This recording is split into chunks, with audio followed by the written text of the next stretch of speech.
Perhaps for the first time within memory, I have found something worth protecting. Hello, Charkie. Hello, Johnny. Hey, Cass. Hello. Welcome, one and all. Welcome to the Bad Game Hall of Fame. Welcome to Silver Surfer. This is the show in which we play Silver Surfer for the Nintendo Entertainment System, released November 1990 in North America, Canada, et al. I do not believe this one saw a Japanese release. I don't believe that they cared necessarily about the Silver Surfer and in Marvel Comics at that particular juncture in history over in Japan. Developed by Arcadia Systems and published by Software Creations. I have that backwards. Those two, I should flip those around. It's developed by Software Creations, published by Arcadia Systems. So, whoops! Is it too late to start the entire show over while I edit a graphic? How about I ask the both of you, while I make a quick adjustment, what your familiarity with the Silver Surfer is? All right, well, let me ask you, the game or the character? Let's go with the character for right now. How about that? All right, the character, well, let's start with Johnny, actually, because that might make it easier. Johnny, what's your familiarity? Not much. I remember there's that one of the Fantastic Four movies where Lawrence Fishburne played him. Fishburne? Fishburg, yes. Mm-hmm. I'd be real, he looks lame. It's a metal man on a space surfboard. Yeah, it's cool. It's so cheesy.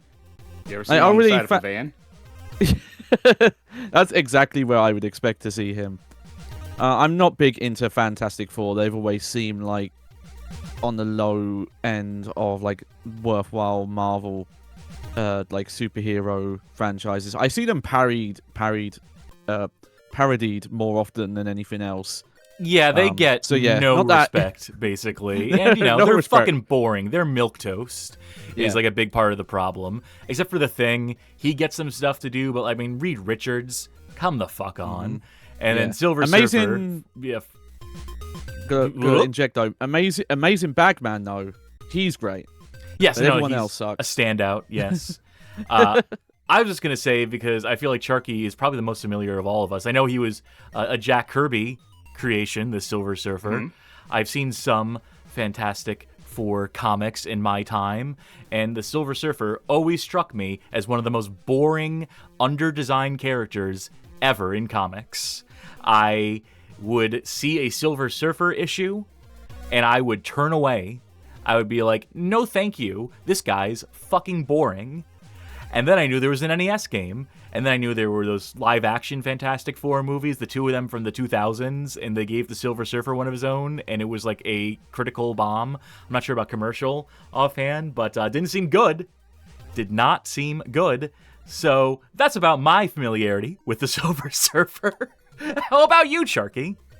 Well, as a kid, I liked Silver Surfer because they had a very simplistic design that I think worked well enough for him. You can say more or less. I am not super deep in the comics or the lore of it, but I do know that he has the power cosmic, which is a much greater power than one might assume seeing Silver Guy on surfboard. But yeah, he's basically the errand boy for Galactus, Eater of Worlds, Eater of Planets, until he isn't. Specifically, he's the Herald of Galactus, which means that he's the one who goes around and finds planets for... To my recollection, he goes and finds planets for Galactus to eat, but also finds if there's sentient life on those planets, so he can be like, oh god, guys, oh sheesh, I'm sorry, listen. Nice to meet you. There's a big guy coming, and he's real hungry. No, you don't have enough food for him. You need to get the fuck out. I'm sorry. Nice to meet you. You're all gonna die. Goodbye. But then sometimes Silver Surfer would actually go out there and protect the universe in some way, shape, or form. Yeah, that's about right. That's about correct. That's about my recollection of it. And then, of course, there's this game.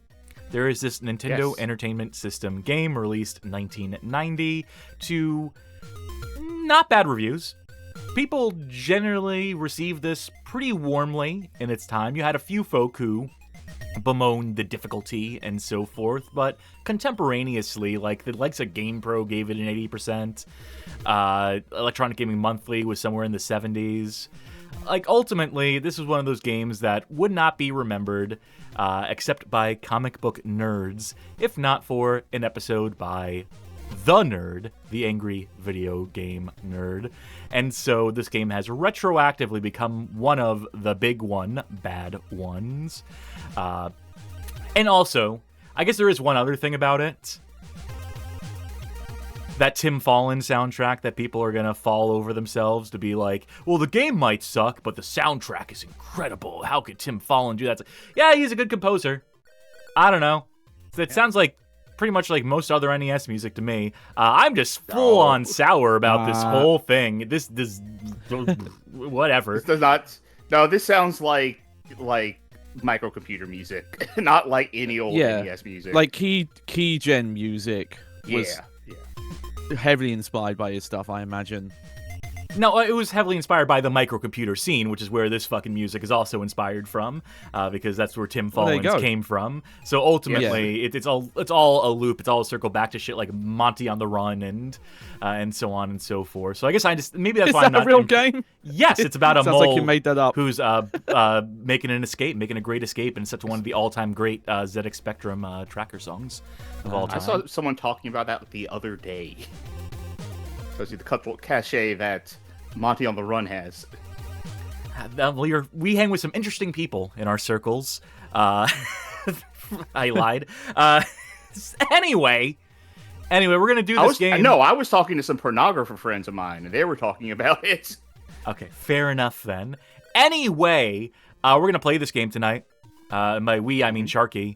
I don't want to touch one with a 10-foot pole. It's a shmup. I'm not good at shmups. I don't hate shmups. I just embarrass myself at shmups. So, bringing in Charkie as the ringer on this one. Also, my jaw is so swollen right now. My mouth hurts so much. I might be a little quiet in the background for a little while I'm massaging my lower jaw for this episode. But you know what? I might also be massaging my jaw if I ate some food that, is maybe like a little too dense, maybe, maybe it doesn't agree with me. And, I certainly wouldn't recommend such a meal for Charkie's Stream Snack. All right, tonight's stream snack is a fried chicken Caesar salad wrap. I can remember all the adjectives and nouns in there. It's good. They went kind of heavy on the carrots in this one, which I usually don't think of carrots being in a Caesar salad anyway. I think this is the first time they put carrots in this thing. I mean, shredded carrot in some of mine. It's not the usual. It's not part of like, the stock Caesar salad, but it doesn't hurt anything. I toss cashews in mine. I toss cashews in all my salads. And I assume I'm going to be fine. I know people are a little squeamish about lettuce at the moment. But I think from where I got it from and with what precautions people are taking regarding it, I don't think I'm going to catch the Cryptosporidium or whatever it's called. Yeah, you got yours from Taylor Farms with an I instead of a Y. Now, I do have to note that the Y is hastily crossed out on your bag of salad, and there's an I written above it, almost as if Taylor Farms was trying to dodge culpability again. But I'm sure that's just... it's like a dumb Starbucks thing. It's just part of the branding. I saw this thing, not to do tangents in the middle of the stream snack, but I saw this thing where Taylor Farms put out a statement saying, well, the FDA apologized to us. And then the FDA put out a statement saying, no, we didn't. Anyway, tonight's drink is Flirt. Guava Lava Vibrant Energy. This is, I believe, Monster's line of girl drinks. They were like, let's break into that the feminine market and make something called Flirt. I've had these on the show before, right before I left on my break earlier this year. But this is the flavor I was missing. I did not have the Guava Lava, which is fine. It's fine. It doesn't have a distinct flavor. I don't I don't think if you put guava in front of me, blindfolded, and I taste it, I'd be like, oh yeah, that's guava. It's like, sure, it's a fruit-flavored drink. It tastes fine. Cass, with your jaw in its position that it's in, what are you having? A lot of soft foods, I'll tell you that much. A lot of soups and so forth. But right now, I'm drinking a Red Bull, the yellow edition, a tropical drink. It's like I think it's supposed to be lemonade of some sort. It's pretty good. Oh, actually, I picked up a Red Bull Yellow today, but I think it was a different yellow one. It was yellow, but I think it was like a summer edition or something. This might be a summer edition. I might not be able to taste anything right now. Might be a part of the problem here. Is that what's it say on the can? Acid. It says the yellow edition tropical, and it's got a picture of the bulls on it and nothing else. So we did get different ones. I'll debut that other yellow one because it's called like summer or something. Johnny, what did you bring for the stream snack? Yeah, I have a caramel latte, and dealing with some leftover stream snacks, I have my salsa corn chips again, and if I really need an extra special treat, I've got the rest of my brownie flavor dessert mochi. Ooh. Classic. All right. Well, if that's it, then I think that will do it for the stream snack. Very good. And with that, we'll cut away to our cosmic main stage. You know, the Silver Surfer is all about the cosmos. I'm trying to remember the name of the... there's a Marvel writer who was like really associated with the cosmos. I think he wrote for Silver Surfer at a point in time. He's a guy, you know, the golden guy from the latest Guardians of the Galaxy movie. I think he's called like Adam Galaxy or something. I know he wrote all of his dialogue at a moment in time. And Silver Surfer, like if you search Silver Surfer quotes, it's all just this. Adam Warlock, thank you, Silenton Emperor. I butchered that one. Anyway, yeah, a lot of like really heady, like, you know, pseudo-philosophical dialogue. I mean, that's about the only unique thing that Silver Surfer has going for him, is that he speaks like he's a wizard of some sort. Do tell the sorcery supreme as I fly through space on this magic beam, and so on and so forth. That makes sense. He is written by a warlock, after all, so... That's not the name of the author. That's the name of the character that I butchered, you fool. Anyhow, I just want to show off just a couple materials. We don't have a history section for this one. No one knows about the development of this one. Has not been particularly well documented. First, we'll show the ad flyer here, which cites the game, which advertises it as being intense, with 12 levels of play, riding an awesome wave of 3 mega firepower. What the fuck does that mean? They don't mean nothing. That doesn't mean anything. Yeah. 3 mega fire. That's like blast processing. It's just bullshit. Are they saying the NES has the 3 mega firepower? Is 3 mega firepower supposed to refer to like the attacks you have in game? We will never know. You have 5 levels of firepower in this game, so that's not right. Then I don't know. I certainly tell you the ROM file isn't 3 megabytes big, or it's not like a 3 megabyte cartridge. So, you tell me. Someone in the comments sound off, I suppose. And then there's just one more thing I want to show. And that is the fact that this game was developed, as I mentioned, by Software Creations, not to be confused with Arcadia System, the publisher. And the lead programmer on it was one Kevin Edwards. He also did the level data. I believe the box art was drawn by Joe Jusko, who is a Marvel Comics artist. So I think he drew like a very famous set of Marvel trading cards a little later down the line. But that's neither here nor there somehow. But this Kevin Edwards guy, just in the past few years, did post that he did in fact have all the source code for this particular title preserved Oh, damn. in some capacity. This was a post from December 27th, 2023, which reads some of my old NES Silver Surfer source code archives from the 26th December 1989 to 29th April 1990. The game was completed on the 22nd of June 1990 when the final ROMs were tested, then submitted to Nintendo for approval checks. Ultimately comes out, I believe it was November that year, so you can get a feel for how long it would take for a game to get approved, manufactured, and ultimately released to market, if that's between June, July, August, September, October. I had to count on my fingers, as per usual. About 4 to 5 months before, from completion, from this game going gold to making it onto consumers' Nintendo Entertainment Systems. And yeah, look at how many fucking floppy disks it took.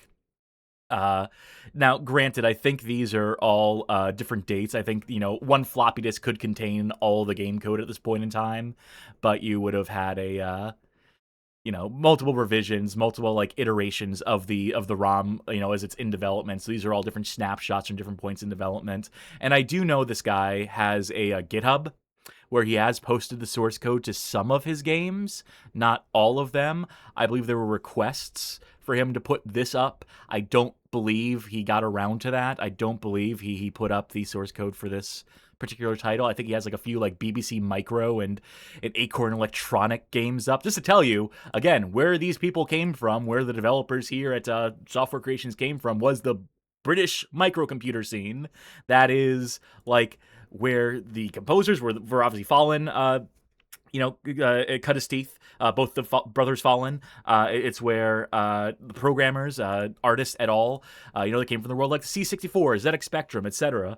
And moving into the console space, putting things out on the international markets, maybe some of their design ethos, maybe some of their, bullshit difficulty. Actually, that's probably a fair translation. It's probably fair to import that bullshit difficulty from microcomputer games to the NES. I mean, we did have Nintendo Hard as a turn of phrase being turned around this time. Unless that's a bit of revisionist history, unless that came way later. In fact, the more I think about it right now, Nintendo Hard is a phrase that came way later. That would have been 2000s, 2010s. Yep. So there you go. All of time is a mess. It never ends. It all just, like the cosmos, like the infinite array of space, it is all just constant. Anyhow, you ready to play this game, Charkie? Yes.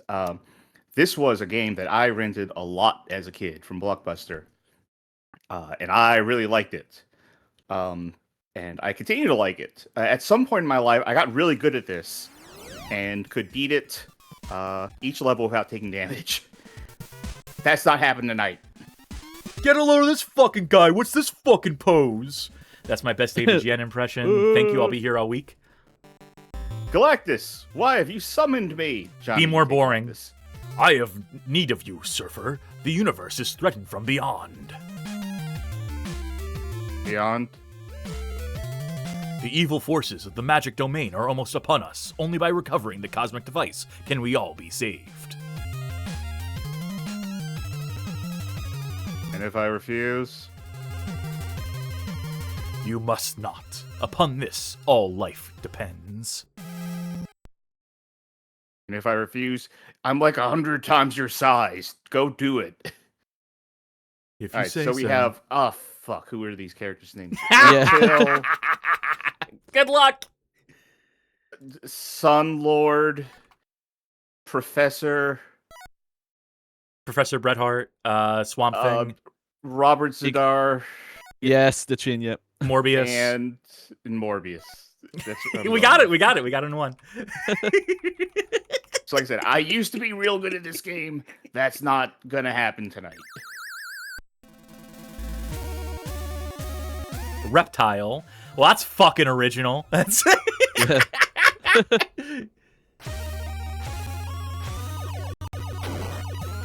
Hope I can move the chat all the way down, actually. Okay. So this song... Yes. This is one of those songs that the people really enjoy. And it's not bad. Now, to be clear, I don't think this music is bad. I'm not trying to be like, this shit sucks, actually. I'm just like, I've heard this sort of stuff before, but whenever I think of this song, this level theme in particular, there is exactly one song I'm thinking of. It is a mashup of this song with Easier Said Than Done by Eazy-E, as uploaded by YouTube pooper The No. So we'll just link that there in chat for the benefit of folk. We'll listen to some. I've never seen that before. I posted in the Discord earlier today. Discord.gg. All right. That still is an amazing image. Iconic. Where am I starting from? Back here. Okay. Okay, I have to point out already. I've got a gaming sins here. He's a surfer, but he's under the water. What were they thinking? I mean, that's my choice. I've decided to go under the water because all the power-ups live down here. But I wouldn't have assumed a Silver Surfer could go underwater. I mean, that's the power cosmic for you. You can do anything. You can surf underwater. True, yeah. Should we mention the 2-player mode in this is purely trade, pass and play? Yeah. You don't play as the Cabal. Now, when this player 2 plays as Galactus, he's just swallowing up Damn it. everything from the top of the screen. I was going to do alliteration, but I went with Cabal. I should have gone with like the bronze boogie border. There is some gameplay mechanic stuff I could explain. Please but do. I'm also trying to. Okay, I'll explain it This for is you. not a great. This is I not a know great of this stage to show off a lot of it. I like how the rubber duckies become enemies in this level, by the way. That is cute. Okay, so shmup. Scrolling shmup. Auto-scrolling shmup. You are the Silver Surfer. You pick up F power-ups to increase the strength of your firepower. B to pick up screen-clearing bombs that you use the select button to set off, clear the screen.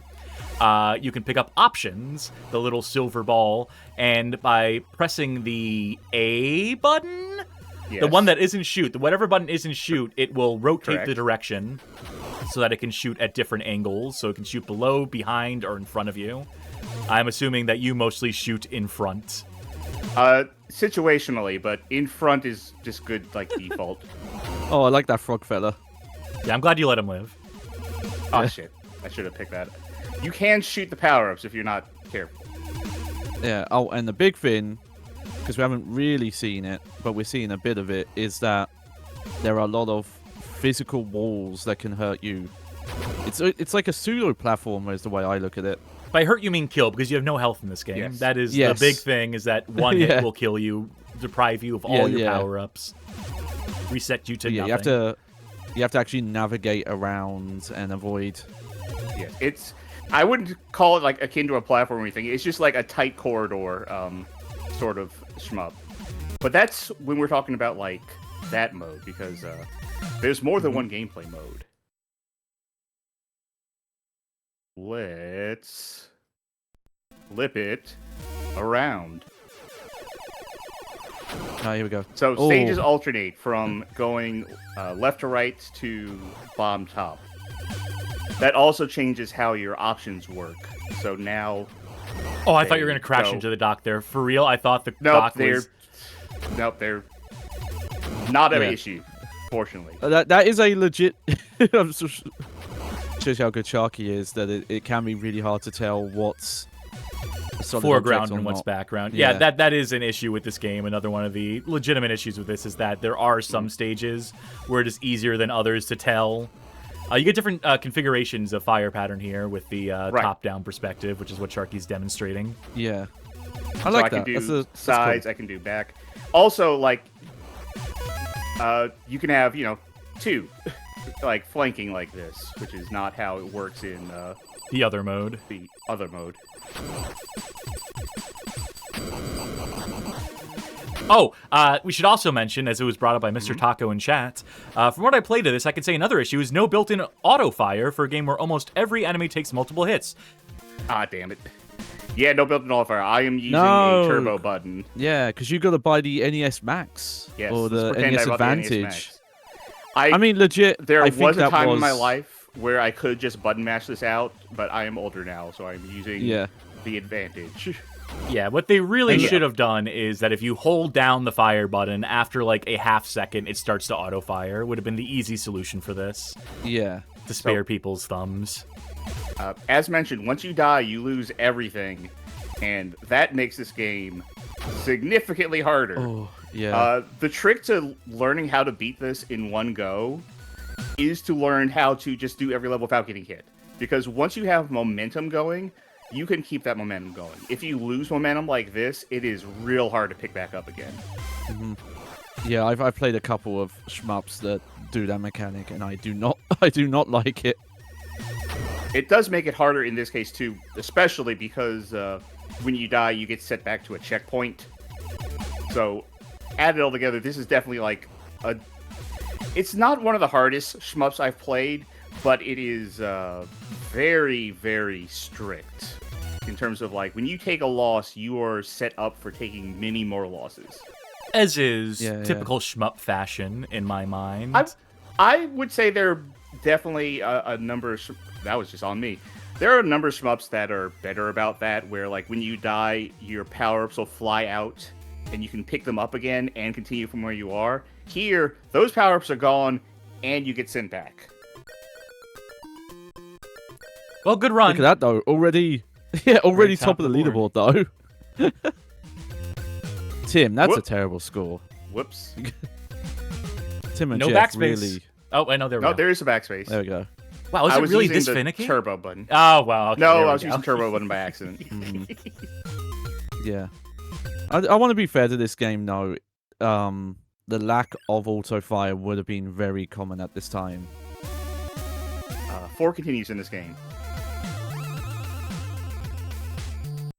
Yeah, we'll let you rewind past a certain point. I did want you to demonstrate, though, what the, how difficult this can be, how death can be punishing in this. So the playthrough I did way back, like in the Something Awful days, where I did this whole thing without dying, like the whole playthrough was like maybe like 40 minutes long. That equated to probably like 10 hours of practice, maybe. Oh, they really flew in there. Don't be afraid to use your select button to clear the screen when you gotta. Yeah, I only have the one right now, but... I'm always bad about that, because I'm always saving them, and never just actually using them to... That's definitely something I do. But also, like, sometimes when I'm in a situation where I really need to use the bomb, it's kind of too late already. Yeah. Yeah, yes. Just shmup fins. Also, there was that speed up, which is unique to these vertical levels. You do not get speed ups in horizontal levels. God damn. I assume that's just how fast you can move around the screen, not scrolling speed or anything. Yes. Yeah. And you can only level up your speed once. So, like, you can't get, like, ridiculously fast. Salem Tenebrae says, your hitbox also looks huge by shmup standards. It is. So that's... I was about to talk about that, which is... in a lot of shmups, I mean, the shmup has evolved. This whole genre has evolved in terms of how we think of hitboxes. In modern games, generally, your hitbox is, like, maybe a small... What the... How are you supposed to dodge that shit? I need to use bombs when I get up to that point. Your hitbox is like a very small location on you. Like, if this were a modern game, I would say, like, maybe Silver Surfer's head would be his hitbox. Yeah. In this game, your entire sprite, as far as I can tell, is your hitbox. So you have a very, very large, long, vertical hitbox. Or, horizontal, as the case may be in other levels. Yeah, and I imagine it's probably an exact square shape as well, so you can probably get hit like on the corners of the front of the board. That doesn't take care of that. Damn. Oof. Now, I know the answer to this, but do you get any rewards? Like, they let you pick which stage order you want to do this in, almost like a Mega Man. Do you get any power-ups for beating the bosses? Any permanent upgrade? Of course. No. Here's the way I think about it. I think it's because this game is so hard that if you had no choice in what level you're going to, you would get fucking sick of it real fast. At least this way, you have 5 different level 1s that you can go to. Which I think is what kept me into this as a kid. Which was the fact that I could go to other levels and try more things. Yeah, no, that's a great point. And I imagine that it's at least a way to kind of practice. As you mentioned with carrying power-ups through the game. If you figure out, okay, this is the stage that I can beat without dying and getting all the power-ups, there's at least a little bit of option there. I'm going to start putting my name as AAA real soon. Yeah, I was going to say. Yeah, my days of being good at this game are long behind me. Still better than I am at it. And if I may have my one being a John here, harder to play over Parsec for sure.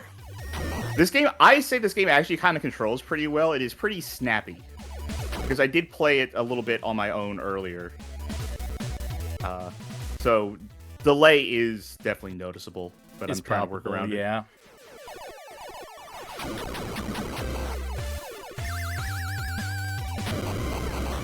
But if things come to it, you know, we have rewind. Yes, we will finish this game tonight. Yes. And there... Oh! I know what hit me. That was on me. If I look at also, that C pattern too much, like... it makes my vision funny. Continue. Anyway, there's codes and shit. There's infinite continues, or just more continues. There's invulnerability if we got really fucking desperate. I'm not letting you do invincibility. I'm sorry. Yeah, I wouldn't want invincibility. I'm honestly shocked this game has an invincibility cheat. Well, the thing about people who came from the micro scene, a lot of them were, you didn't necessarily get, like, codes in old, like, let's say, like, specky games or what have you. What you had was, like, pokes. What you had was the ability to interject into the code and modify lines of code, and you were encouraged to, as a player, as a consumer, to learn coding by poking around the code of these games. And so there was a very much a spirit of figure out how to give yourself infinite lives, figure out how to make yourself invincible, that existed in games of that scene. Because, I mean, you know, you got to bear in mind the ZX Spectrum itself was Clive Sinclair, British millionaire, trying to teach an entire country how to code. Was his initiative, was him trying to push technology in country and encouraging people with, like, cheap computing to get into computers, to have a computer in the home. So it was very much a, like, do-it-yourself kind of attitude that you had as developers, as consumers. And that's why you had so many bedroom coders in that era as well. Yeah. A quick question here, Charkie. Does this game, at least before you get some of the power-ups, does it have a like shot-on-screen limit for your shots? Because it looks like it, but I'm not sure if that's just how you're tapping. It does, but it's not something as, like, noticeable as, like, a Mega Man. Okay. Hold on. I'm going to just move this top left corner. I don't think this will change anything for you. You can mash it out too fast to actually get it to come out correctly, but I think Turbo is, like, being a little more generous.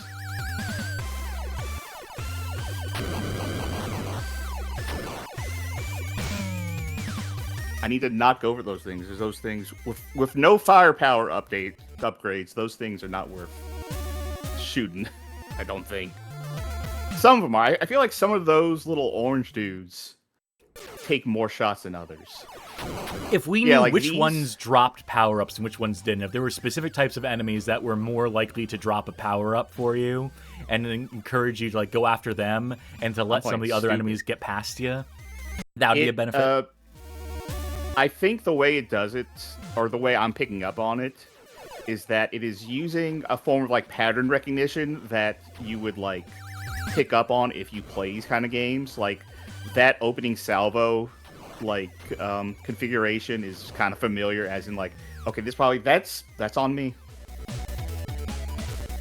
No, it's on how big your fucking sprite is, and the fact that stuff can still damage you when you're past it on the screen, from below the heads-up display, from underneath the heads-up display. No, I watched myself do that. I saw the thing that I was hitting. Look how far back you can go. If this game was, you know, slightly, you know, more forgiving, your sprite would not be able to transcend that far backwards to where you're going off screen. The thing I was hitting was still on screen. I'll say that. Here's the thing, you won't see me get upset at this game, even as I, like, die constantly. Like, a lot of this game, I recognize the things that I'm fucking up is... say something nice, alright. Even as I'm failing, a lot of the things I'm failing here, I'm recognizing as being my fault. That I'm like, okay, I fucked up because I wasn't paying attention to that well enough. Like, I should have been more on the ball to get to the right. Now... I feel like for a lot of people, the level of difficulty here is absurd. Like, is this for your me, last I'm continue? I think this is my last continue. You've drained 3 continues, countless lives in the course of just 25, 30 minutes. Whatever you're about to say about difficulty, just bear that in mind. It is absurdly difficult. Like, I'm someone who, like, sees, like, a difficulty like this and goes, like, all right, I'll try it. I'll approach this. And like, again, at some point in my life, I did. I learned how to play through this whole thing. It took a long time, but I did it. Those days are obviously gone.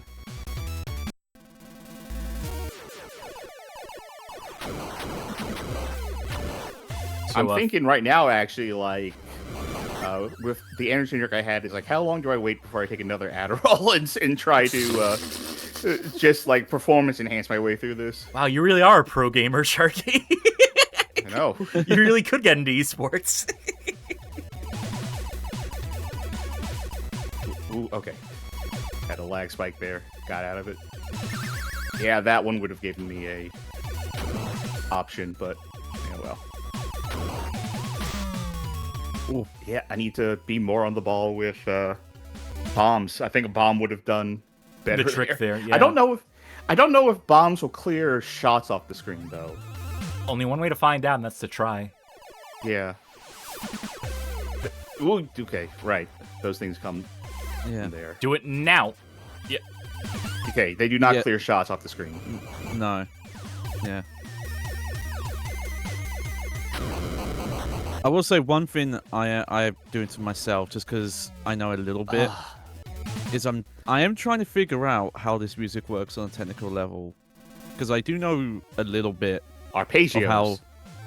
Sure, but for example, to give you an idea of how limited the sound chip is on an NES, you have 2 like square saw channels. That's like the main melody. There's a triangle, which is like the bass tones. You have a noise generator, which is all the like staticky like sounds, and then you have a like sampler audio track. That's the drums in this mostly. You can hear those like heavily digitized drums, and that's for the whole game. That's not just the music. In Japan, you're allowed to put extra chips in, so that's why you get like the Konami games have the extra sound channels. But Nintendo America didn't allow them to do that for some reason. So only Japanese cards do that. And I'm really trying to hear it. It sounds like it's more channels than 5, but it's a trick of the ear. I guess it isn't. Yeah. So here's part of the secret, right? If you want to get past levels in this game, at a certain point, if you start fucking up on like stage 2, just start over. If you know that you can get power-ups on stage 1 and get through it, that's gonna make just go into the second stage with maxed out power-ups, yeah. Yeah. Mm-hmm. Now, all right, well, that was 4 continues. Yep. We're going to start using rewinding now. All right. So you call for it when you need it. Do we need to put in... If I die, that's when I need it. Do we need to put in infinite continues or whatever? I think not, if we're just cheating our way through If this. we're rewinding, we don't need that, no. Okay, and again, for the benefit of folk at home who might complain like, oh, you had to cheat, we're trying to get these done as a one and done. Assume that someone who has beaten the game before in Charkie, that if they really set their mind to it, if they practice for another 10 hours, they could put together a one. Practice for like 10 hours and also posted the stream myself, maybe. For 10 hours. There are real console hardware challenges out there. They have to beat it legit. We'll leave it to them. Yeah, that's not us. We don't care. I certainly don't care about how good or bad I come across as at the games. It's more about the riffs. It's more about the history. It's more about criticizing the design. I was talking about this recently, that the fact we aren't experts with hundreds of hours in a game behind our belt is kind of the point, because that isn't how most people are experiencing video games. Most people are picking them up for the first time, maybe playing them an hour or two, and that might be it even. You know, and you do have to, if you're critique analyzing games, you have to analyze how does a newbie, someone who this might even be their first video game, experience it. Like, that is a valuable way to analyze a game. You're still thinking about the Devil May Cry comment, aren't you? Yep. It's partly that, but it speaks to the grander, Bad Game Hall of Fame thing. Because I'm sure it's not the only playthrough that's ever had a skill issue comment on it. And it's like, yeah, I'm sure someone who spent like hundreds of hours on a game can play it in a way that makes it look great, but oh, I got it. Yeah, that's not the point. So you can get good at pretty much everything if you do it for hundreds of hours. So one thing I'll say from my playthrough where I did like practice the fuck. Can you remind me? Yeah, I'll give you a rewind for that, just so you can have two of those going into the next section. But specifically to show that they don't show up here, right? You still only get the one. You at least get points if you shoot the power-ups. I know some shoot-em-ups do that. I don't know if you get points if you shoot the powers, but if you're at max and you pick up another one, you get 4,000 points. And those points do add up to lives eventually. Yeah. Which is the thing I was going to say is that when I did that one playthrough where I just beat the game without losing a life, if you do that, if you can actually beat this entire game without losing a life, the life counter breaks. They did not have enough digits for you to not die, so it just starts giving you garbled symbols at some point. Nice. Loading wrong tiles from the bank, from the memory. Yeah. Yeah. I do like that the little guys, your one-ups, have a little pixel strip for the surfboard. Mm-hmm.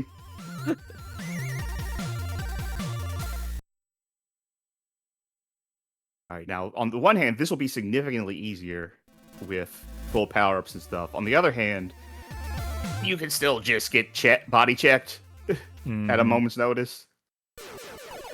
A familiar tableau.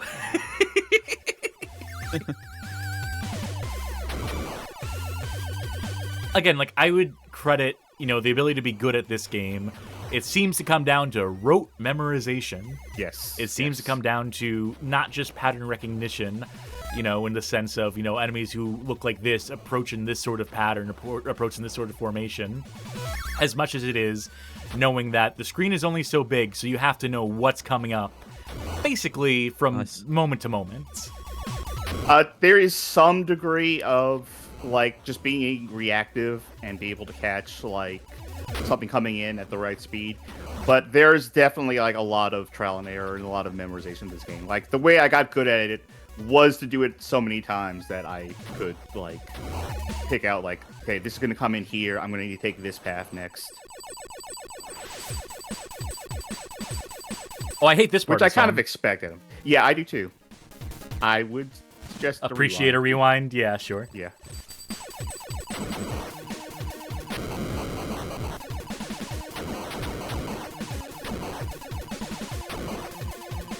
I will say this for the game too. If use a bomb if you have to get those. Yeah. That bomb doesn't work on those things. Oh, well, shit. Never mind then.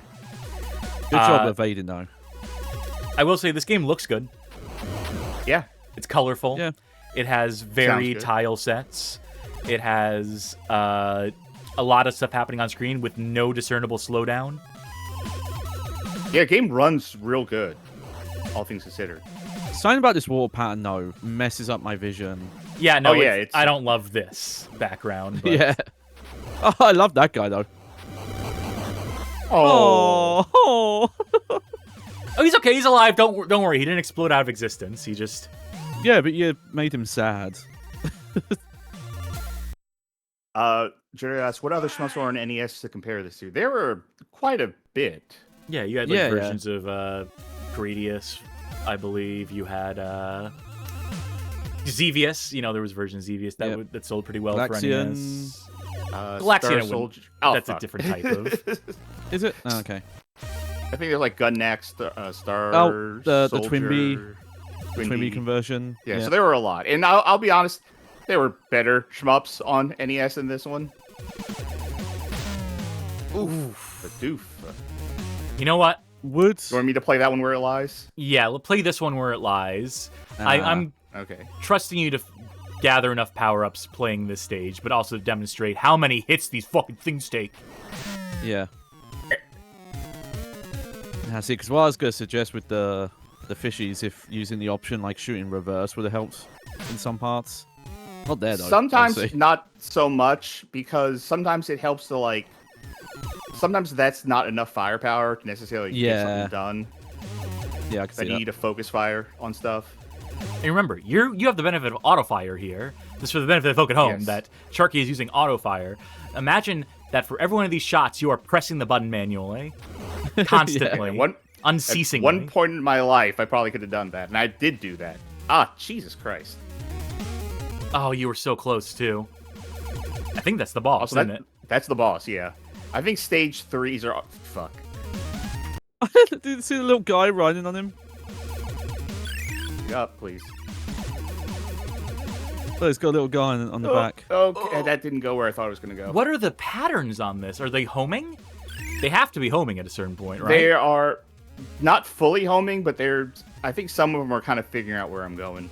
You lost enough there that... Yeah. Does it start you from the top of the stage here? Yeah, it's a short stage, so...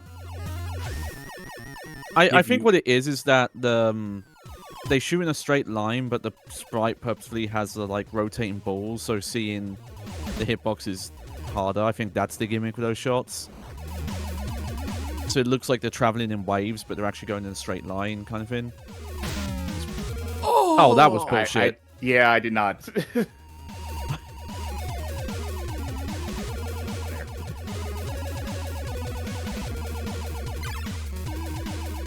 Wait, he didn't give you the option this time. They didn't even give you the second orb.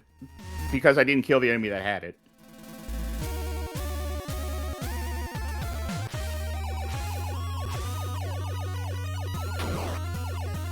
I get that, this I run-up said earlier, there's a exists to give you possibility. the chance to get, like the bare minimum number of power-ups, but Jesus Christ, the base shooting in this is so bad. The pre-picking up a single F, and even until you get to the last stage of F, these enemies are just bullet sponges. Yep, that is a issue with this game, is that you have very, very low damage output. Up until you kind of get really leveled up. Oh, weird. You did destroy one of the shots. Yeah, you can destroy them. It's just... It just seemed inconsistent. It's because they're warbling around. Yep. Wobble, wobble, wobble. Yeah, you have infinitely more patience than I do in general, but especially for bullshit like this. Like I said, you won't see me getting like frustrated at this game, and especially with like rewind, I am not going to get tilted at this game. Hey, I've never seen that before. Reptyle's head explodes, and he's like, "All right, I surrender the piece." Cosmic Doodad. What is it going to do? We need the cosmic device, and that's all the information we have. To undo something, to prevent something bad by let's someone go with or something. Oh, yeah, the Pillar Man. Starlord? Is that this guy's name? I know there's a different Marvel hero called Starlord, but is that this one's name too? No way. Firelord, you were close. That's close. Yeah. Yeah. Real happy looking. Hey, he's just happy to be here. Hey, stage 1 is a top-down one this time. Yep. So, I think it's just as you go clockwise, they alternate which is stage 1, and then each level will alternate between vertical, horizontal, vertical. So that means that the final boss of this level is going to be a vertical boss. Yeah, watch out for those hands though. You don't want to get grabbed by the ghoulies. Ooh. This is one of the more difficult levels in this game. Yeah. Because this is really, like, butting up against how big your fucking hitbox is. Yeah, in case it wasn't obvious, again, to folk at home, that touching the sides here, touching these walls, touching the stone, instant death. Yeah. I'll say minimum, though, because I'm fairly sure it was not covered in the old AVGN episode. The projectiles stop when you hit a surface, so that at least is an indication that, okay, that's something you can't go through. I also want to point out there, those hands, like, I shot them, but I shot them because I have this thing shooting to the left. Yes. If I you die, did not, you're fucked. And I did not have that, yeah, I don't really have much recourse, because, of course, those hands will kill you. That was my last bomb. I kind of panicked there.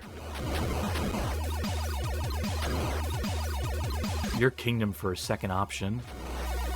Yeah, for real. I haven't seen a single power up here. Oh, you got a couple Fs. You're at max F already, so... Maybe from the last... Well, actually, you're right. I didn't have max at the last stage. Hey, no sub-boss. Wow. Okay, sure, at least. Yeah, this is a short game, ultimately, but it's going to take you a very long time Yeah. to get through it without rewind.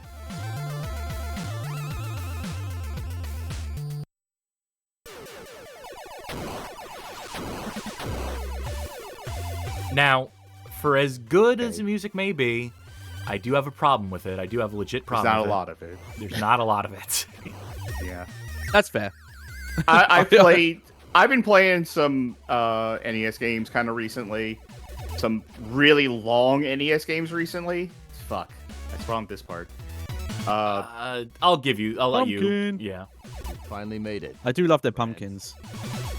I can't tell who raided, but thank you. That would be .level. Thank you kindly for the raid. Don't mind us. We're just surfing the galactic cosmos aboard our silver surfboard here in Silver Surfer for the, not Super NES, but the NES. I was looking for more S's. I was trying to conjure as many S's for as much alliteration as possible there, but... Is it worth getting that option? NES. Well, all right. Assholes! All right, we should probably... No, yeah. Oh, damn it. Okay.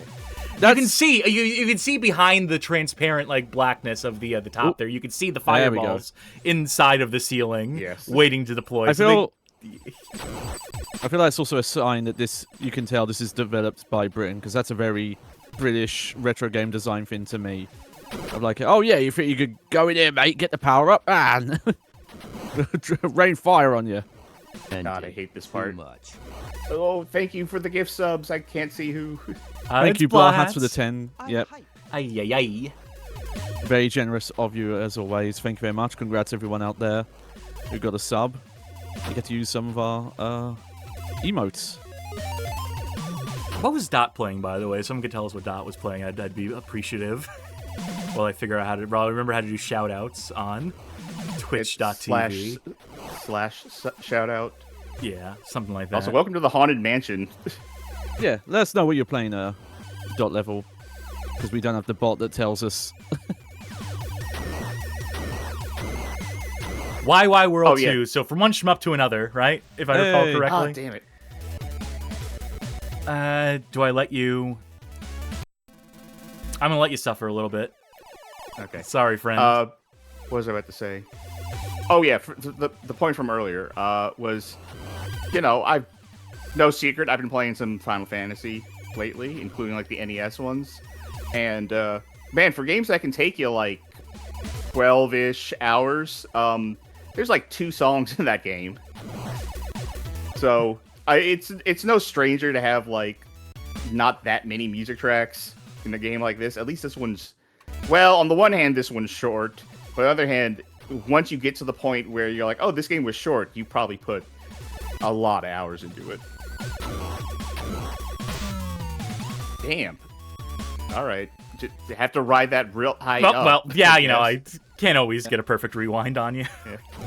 I'll say, though, yeah, not many song tracks, but the songs are Elaborate. a lot longer.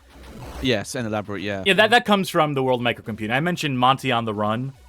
That game has one song. That song is like 13 minutes long. Oh, fuck. I can get In there. Ooh. Oh. It's a shame because There these we go. pumpkin sprites are a delight. I love them, but they're brutal enemies. It's also a boss. Okay. I just want to report that Blah Hats, who is one of our most generous donators, patrons of the Bad Game Arts, tried to get Twitch tried to upsell them 112 subs for $670. What a deal! Oh, that's a steal. You'd be losing money not to. By which I mean we'd be losing money, not if you don't. You'd be losing money if you did. So don't worry about it.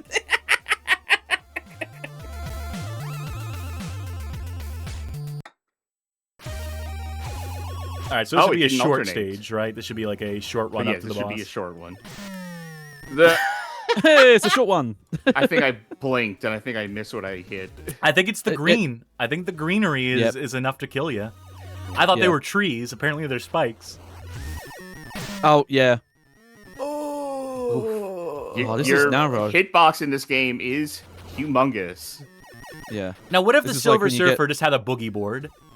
What if we had one of those like those ones that's just for your chest that goes directly underneath your chest as you ride onto the waves? I think it would have been better for this game. Yeah. You'd had a smaller hitbox. Yeah, this is like late stage of like copter levels narrow. Fuck. That What was even stupid. hit you there? No, I know it hit me. The bird, I went up into it. So who's the boss here? The fires. Just fire as a concept.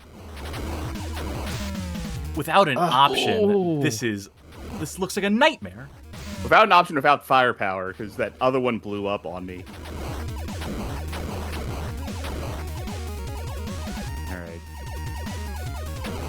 I guess it wasn't the stage boss. That was just a. No. Oh, there you go. There he is. I know he's not. I know he's not small. figured. He's actually slightly bigger than you, but he just looks tiny in this art style. Just a little man in his fire. All stick. things are a matter of I thought that would've hit. perspective. Yeah. Yeah, if you had the options, it would be nothing because you would just have the second one projecting in front of you. Yeah. It would take care of all the stuff below you. The top one would take care of everything, and it's coming from above, as well as hitting the boss in due time. I have made it easier by killing enough of those birds that the fires have gone out, so now it's just this. Alright, fine, jeez. I'll back off. Literally just walked away from you. Incredible. Fine, I know when I'm not wanted. Sure. Fine, I can take a hint. This is going to be the greatest margarita ever once we finish this thing. No, this is just a shaker you're building. You're building the apparatus to make the greatest margarita of all time. Alright, who do you want to go after next? Go after Brett the Hitman Hart up there. I want to see go after him. Bret Hart there. Yeah. I believe his name is the Professor. Possessor. Fuck, I was close.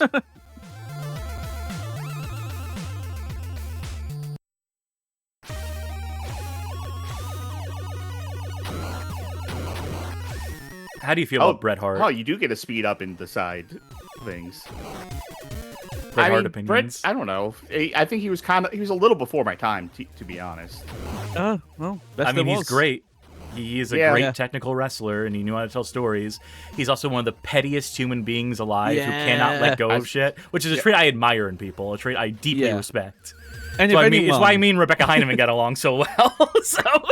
Yeah, and if anyone in wrestling deserves to be petty and bitter about things, it's Bret Hart. I'm gonna let you, because you're starting this page with like so few power-ups anyway, and one less for you now because that F got destroyed. Right. If you don't, you know what? I'm gonna rewind all the way back here. Right.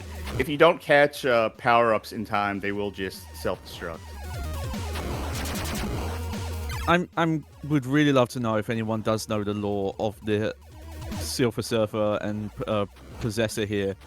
Is this comic book accurate? These head launchers, these head statues, this like the Greek marble columns, or is this just all bullshit? Ah, damn.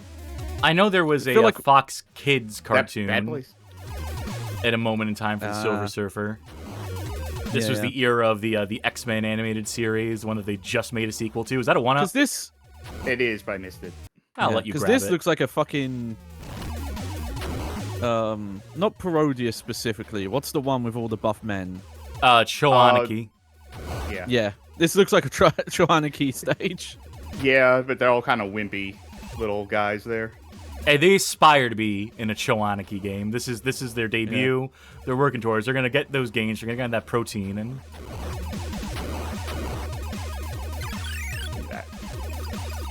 That statue being just like huge impediment to you shooting the thing or immediately behind it. And again, like, do me a favor. Is that roof? Will that roof kill you? Yes. Oh. No. Yeah. Okay. No. I know which roof you meant. You meant the one you went over the top of. Yes. Right. Wait. Yes. That roof killed me. Okay. Yes, so the roof that to the roof building doesn't kill me. That roof kills me. Huh. Hold I up. call this more a ceiling. What you're crashing up against now. Or ceiling. Yeah. But still, like, some of the inconsistent rules on that. Yeah. Yeah, I've it's never the dark noticed green that, part of it is the hitbox, or is the collision. When you hit the dark green, the light green you can go. The thing through. is, watch this. No. Yeah. There was one thing that was different. There was one bar that was slightly different with a slightly different design on it, and that killed me. If you go back and look at the footage, you'll see that one of these was slightly different. And, oh, damn. The thing this game likes to do is, like, when you get to the end of the stage, it'll just make one of the normal enemies the sub-boss. Not all the time. We saw, like, the big turtle, but... They can only cram so much into this ROM, you know? They're doing a pretty good job of inventing variety of enemies and tiles and so on and so forth. But this thing had 3 mega fire, or whatever that thing said. 3 mega power.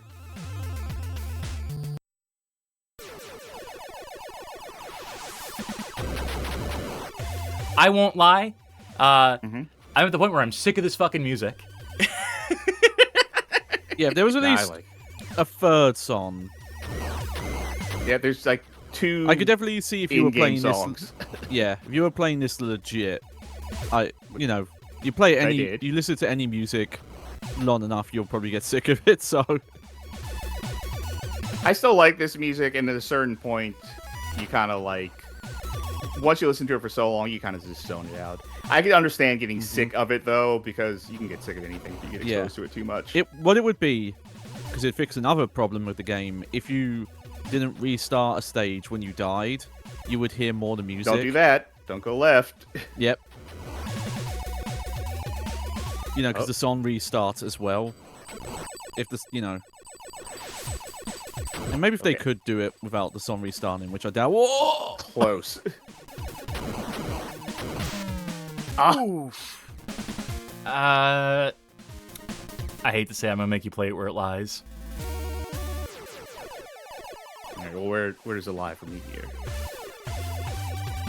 I was expecting those railings to kill you. Yeah, I was testing that. Yeah. What?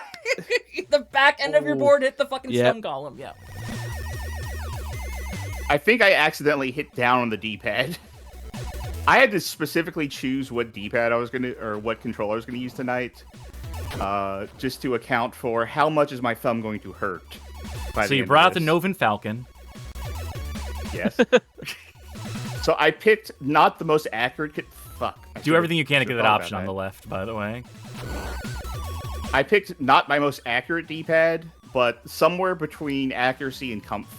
Oh, come on! You can't see that! They look like stars when they first emerge! This is bullshit. These enemies spawning in this region of the stage, this is bullshit, Charkie, come on.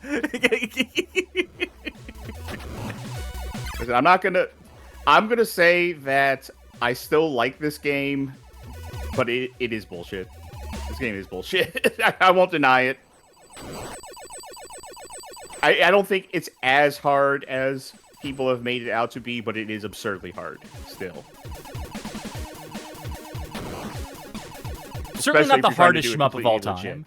Oh, absolutely not. Yeah. I would say probably not even on the NES. Look at these guys.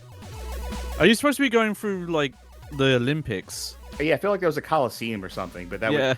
Oh, okay. I had a feeling that was going to kill you, Yeah, and I that's thought that was hilarious. Yeah, get a bit ahead of it. Why don't you? Because look how Didn't you see small those 4 are. dots there? I mean, obviously those Yeah. are going to close. Obviously that's a door. You should be able to glean that from just looking at it from the top down. Dot Level S. What's the hardest shmup on NES, I wonder? That I don't know. It would probably be something that did not come out in the United States. Would be my Shmups are hunch. not necessarily my domain, so I couldn't tell you definitively. I won't even speculate, actually. I was going to be like, fun, I'll speculate that it's... I know, I think shmups can be cool. I like those Tohos. I'm not good at them, but I like the cute girls. I like that they're all lesbian. So that's a pretty good shmup as far as I'm concerned. I like that one for the PS2 where they got the come guy's on. family to record all the voices for all the characters. Yeah. They think that's Castle Shikigami 2.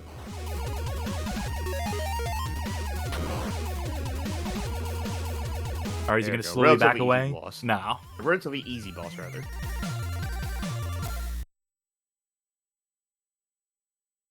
All right, let's see that doohickey.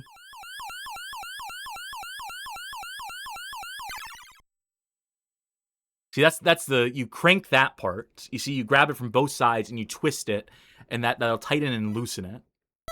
The cosmic device, that is. Which one do you want to see next? Morbius. Morbius. All right. His Bring name is it actually Mephisto.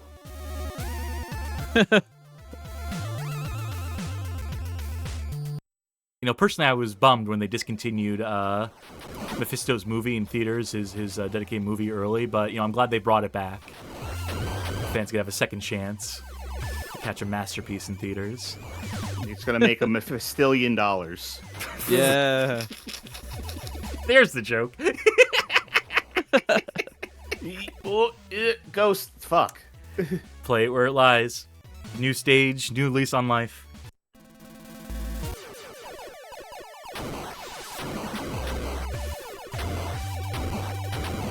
Now, I will do say like- that if it was me playing, of course I'd be rewinding after every death. Of course I'd be just like going through this game so I ultimately end with a 1-credit clear. Of course I'd be just like absolutely ruining the stream to get through this game. What's this? It's Charkie at the in the driver's seat, steering the okay. surfboard. That's one instance where I don't know what hit I'm gonna me, rewind actually. you a lot, yeah. Yeah, I remember these Nothing's doors dropping being a anything right fucking issue because you can't like shut them. This ain't no Hotel Mario where you can shut the doors to keep Koopas from coming out or what have you. You'd be more mindful of that That specific jumping guy. enemy, I'm trying to figure out what that sprite is, and I'm having trouble. These my fucking guys, God. yeah. They're not Oh, that God. bad if you duck. If you know that they just go higher and they won't Yeah. like go below. But yeah, that is a nasty looking pattern when you first see it. Yeah, these fins.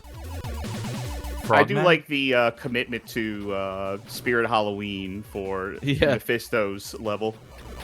I mean, they are very, the pattern at least, a little bit like Castlevania Fleeman. Get my ass killed trying to... Nope, I got it. I mean, the Mephisto's stage in a villain general on a is very- budget. Yeah. I do like the ghosts have to come outdoors, though. These ghosts can't travel through solid objects. You know, as ghosts are known for being corporeal. Yeah. Fall out of Their whole those? No? thing. Okay. Oh. All right. That's a wall. Oh, yeah, we never get to hear this part of the song. What if Tim Fallon just assumed that, like, well, no one's surviving for more than like a minute at a time? I could just half-ass like the second part of the song. From what I understand, I don't think he knew much, if anything, about most of the games he worked on. He was just like, Yeah, he seemed fuck it, I'm very just gonna make some disconnected music. Yeah. from games in general. Yeah, that definitely parses with what I have heard tell of. Like, I think he was just composing music, and then people would come around saying, "Hey, we need music for this game," and he's like, "I got music." that hasn't been used in the game yet.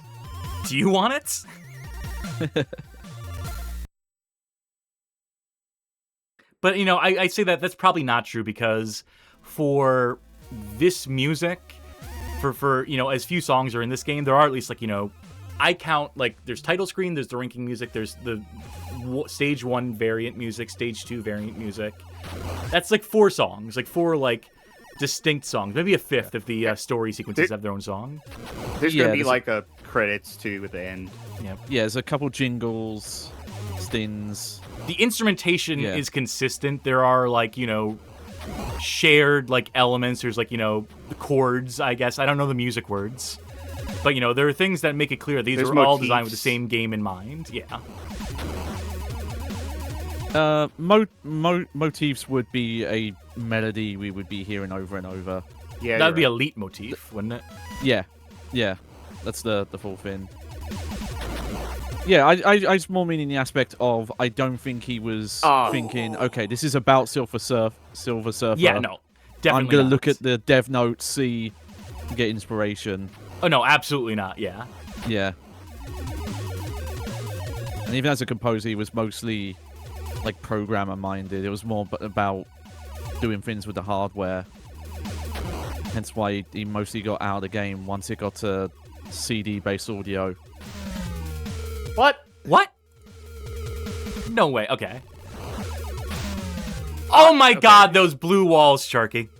Yeah. No, it wasn't the blue wall that got me the first time, though. It was the that thing in the center. I would have just as readily assumed that those were, like, not walls, but, like, you know, like on the floor, right? That's what I mean by, when we alluded to earlier, hard to discern foreground from background in some stages more so than others.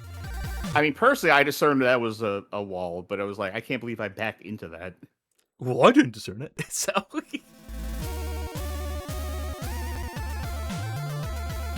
He's out here living life and loving it. He's just thinking about the great deals he got at Spirit Halloween. Oh, those are tiny projectiles. Yep, they are. There's been a lot of tiny ones. That might be the smallest we've seen. Oh, there he is. Fucking, welcome to your Doom-ass boss here. And he's dead. Yep. Wow. Well, when you are powered up, you are powered up. When you're not, you are worthless. Dude, that's the trick to this game. Get your power-ups and just never die. That's the drip tray. That's where all the juice, like, any of the excess juice, like, if it leaks, it drips out into that tray there. All right. You know, I don't know. Ember. So this is pure speculation. I'm starting to wonder if there's going to be more stages after this, because I'm noticing that Doohickey has a lot of blank spaces to fill still. Yeah, it's one of those give you games the where answer? you clear the 5 stages and they give you another set of final stages. Yeah, I think that you unlock. it's obvious at this point, yeah. There's one more stage after Emperor. Oh, okay. Oh! This is one of the harder stages in the game, in my opinion. Well, guess what? Because you're of gonna readability. start it from scratch. Do you have any good House of Dead lines for Emperor? Besides Goldman saying, "Meet your new ruler, the Emperor." Yeah, that's the one I was looking for. I'm too nervous to go after those. Because fuck. It's weird. Color-wise, the projectile should be really easy to spot, but something about this really... It's the density tight of pattern. the background. Yes. Yes. somehow makes it Yes. blend in. Okay, this is... say something not nice about this game. I hate this stage. Yeah. Because of how dense this background is. It makes it very hard Oh shit. to Tanks. make out shots. Here's a thought. Yeah, I'm not This getting is any power-ups because I'm, like, too afraid of a lot of this shit. I know there was a question asked what the hardest shmup on the NES might be, but I'm just thinking, were there shmups on the Game Boy? Yes, there With were. all of the 4 colors, all of the 4 shades of gray available to you. How would couldn't that tell shit you- play with I couldn't ghosting tell you on a dot too matrix many display? of them off the top of my head, but they were there.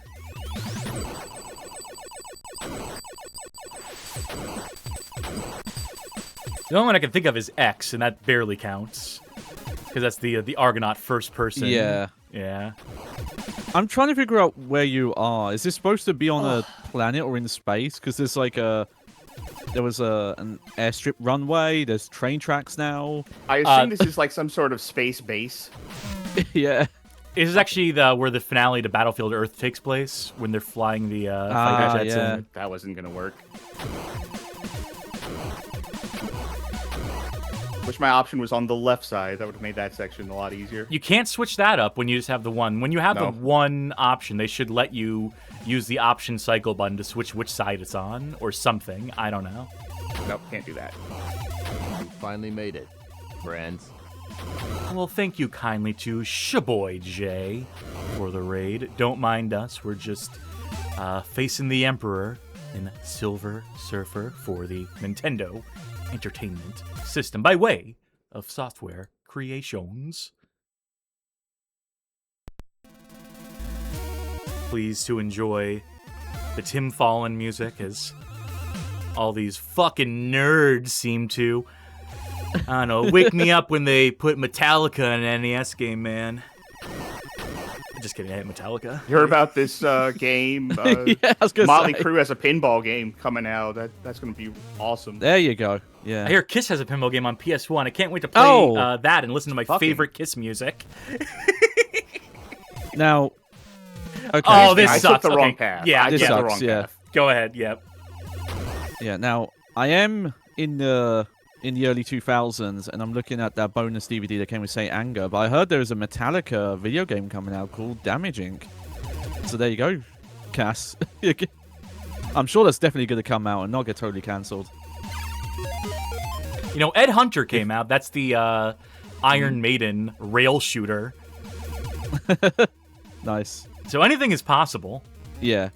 Yeah, if people don't know, because it's just good at this point. Yes, Metallica was supposed to get a PlayStation 2 car combat video game called Damage Inc. That makes me feel like whatever that was got like shuffled around and turned into WWE Crush Hour. No, okay. I thought you were going to say that it wasn't supposed to be a Metallica car combat game at the beginning. And that is true. All right. Because you can find, funny enough, the prototypes of the pre-Metallica version are out there. I'm curious, actually, yeah, if that's the Crush Hour devs or not. Speaking of I mean, that cut, does seem like a lateral move. Like, well, it was going to be a Metallica car combat game, but now it's a WWE car combat game. Oh, if only Megadeth had picked it up afterwards. that'd be my dream. The closest we get to the Megadeth video game is Never Dead, and that's not good. Yeah. It's unfair that Rebellion, Okay. my mortal enemy, got to do something with my favorite band. You say that, but there's also that Sega and Capcom arcade game in the heavy metal franchise that was like a bunch of Megadeth songs. Was that like FAK? F-A-K-K? Oh god, I can't remember what it was called off the top of my head. Heavy metal. Oh no, is it the Ice-T one? I don't know. It's on Dreamcast as well. So if you look up heavy metal and Dreamcast, fuck. Ooh. I don't even need to go get those fire things. Yeah. I was just greedy. Okay, now they're Heavy putting metal orange projectiles. Geomatrix. Yeah, I knew it was Geo something. Ah, I've not heard of that one. Now they're putting orange projectiles on orange background. That's very dickish. This is definitely the hard set of stages, for sure. Y'all know there's a Motorhead beat 'em up on Amiga? No, actually. Nope. Well, now you do. That was me searching my Mind Palace, and it came up empty. No one was home. We'll do a bad band games episode one of these days. In Yeah. fact, it's been on the docket for a while. I just Yeah. haven't felt like doing it. But that's on there along with like Ed Hunter Okay. and Kiss Pinball and Well, I'm curious, Cass, then. Is there a Tim Fallon soundtrack for a game that you do have any, that you would say is your favorite? Target Renegade Nice. is the only one that comes to mind. Literally the only one I can remember There it off the is. dome. That dude looked like who was the Moonchild that was popular on? Moonchild. Yeah. This is the eye scanner, the retinal scanner you need to do to engage the mojito mixer here. You have done well, Surfer. Now only one piece of the device is missing. This you will find on the far end of the Magik Domain. Please note, I said that with a K. Ed Boon approved. What is inside the Magik Domain? You will find out very soon. Hurry, you have very little time. It'll be a fun surprise. Get the fuck out. Where I'm pointing, follow the finger. Now that's Morbius. That's Yeah. Mr. Sinister. If I keep I guessing think. Morbius, eventually I'll get it right? Yeah, Well, God, this is the last guy in the game, so unfortunately. It's not just Marvel, but God, there are some D-tier ass characters in some major comic book franchises. It's mostly Marvel. I'll tell you, it's mostly Marvel. I mean, Oh, DC sure. has their share of stinkers too, but Yeah. when 90% of the Marvel roster is glut, when 95% of the Marvel roster is glut, that's rarely a good sign. What? Okay, that's what hit me. That thing took like a beeline to right where I was.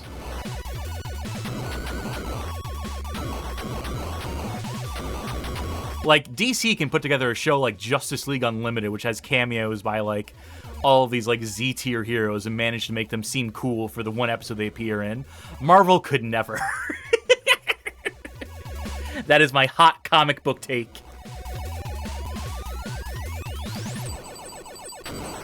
At the same time, at least Marvel could make fucking realize- movies that, like, Are please these the galactic? audience. Are these So- galactic top hats attacking you? Yes, we're in the Magik Domain, so there's top hats. Oh, attacking us. of course. I want a rabbit to come out of a hat next. Cass, have you seen that Magic character in the new Marvel Tokon? No. She's mean. She has a Russian voice. Oh, sold. All right, I guess it's time for me to get into... That's the fighting game, right? Not the Yes. not the hero shooter. That's a different one. No, that's Rivals. I kind of want to ruin Cass by getting them into murder drones because one of the robots is Russian and gets an eye patch at one point. You still never had seen me at that Russian. show. Yeah. It's, Yeah, but then the eye patch as well. I was like, oh yeah, no. Cass would hate this show and love this character. Look, I'm just telling you, people, that Whina Grapple from Thousand Arms in the year 1999, when I first played it on PS1, forever ruined me. Forever. From that moment forward, as a preteen, it was just girl has Wild eye Arms? patch, peak character design. Wild Arms, you said? No, Thousand Arms, the Thousand Yeah, Thousand Arms. the comedy JRPG about blacksmithing, about spirit blacksmithing, where you do dates with girls to power up your weapons. Ah! That's you Fucking know what hell. that is? That's our audience laughing at our hilarious jokes. Thanks, folks, for tuning into the Bad Game Hall of Fame as always. You need to get the sprite sheet for that and make that background. That's actually, I don't know. That's terrifying. That was tight. I think you gotta play this one from the top. The fucking diagonal parts in particular feel really mean with this kind of game. Rightly so. Rightly so.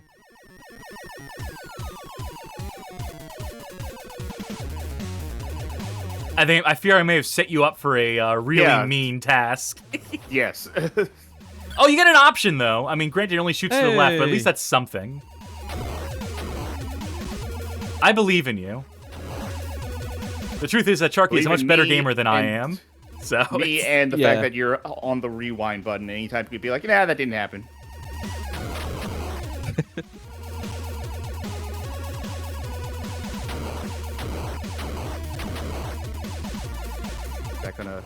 That's Oh, gonna. maybe that's the next redeem. We have to be kind rewind. Maybe we have to be mean rewind. where you do something really good, and then they're like, "All right, do it again." Yeah. Yeah. One try. Did I cock this up somehow by going this way? No, I don't think so. No, it looks like you're fine. Yeah, you know, it was only Tim Follen having fun with this game. Like, whoever was designing some of these background sprites, it's just like, I'm just gonna make shit. I'm just gonna make all sorts of stuff.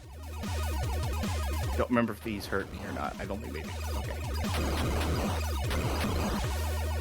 Okay, this is going to be potentially herring. Oh, not really. Never mind. I just need to get like way up here in advance. Get right up in them. Yeah, I could be wrong. It also feels like when the enemies come into the screen, I don't think they're vulnerable until their sprite is like fully drawn. So when they're like half in, I think that you can't damage them. Also, I know I already mentioned it earlier, and that we'll have linked to it in the YouTube annotations for it, but all I can think of while Space lobster. All I can think of while I'm listening to this is, my name is Easy. Yeah, this is true. Getting your attention is what I'm going to do. Ruthless. Etc., etc.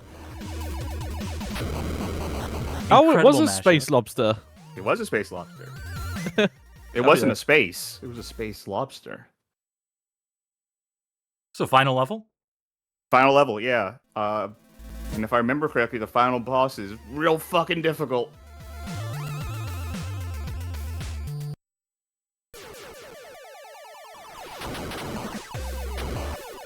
That worm seemed pathetic. That caterpillar seemed... Yeah. So sad. How's that a threat? Just shooting. Sorry for being in your way. His vibes are so bad that if you run into him, you just die. Yeah.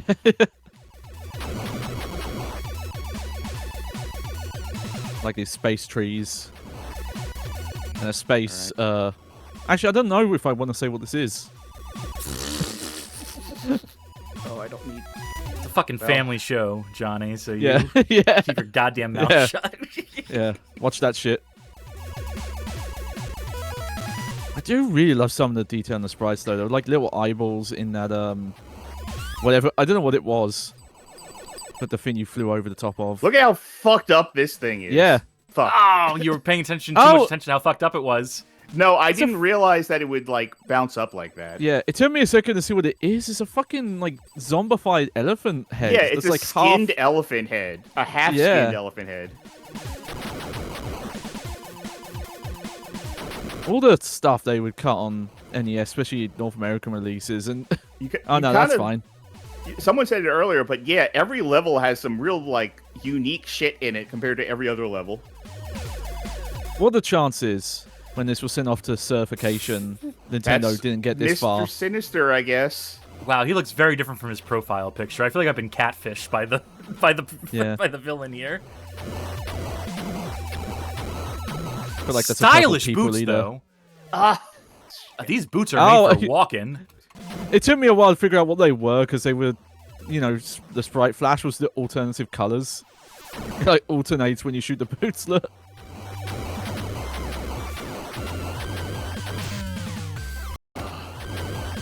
I like really should make you pistol, do this though. with no power-ups. I really should make you do this from the top. So you want to stretch this out for another 2 hours?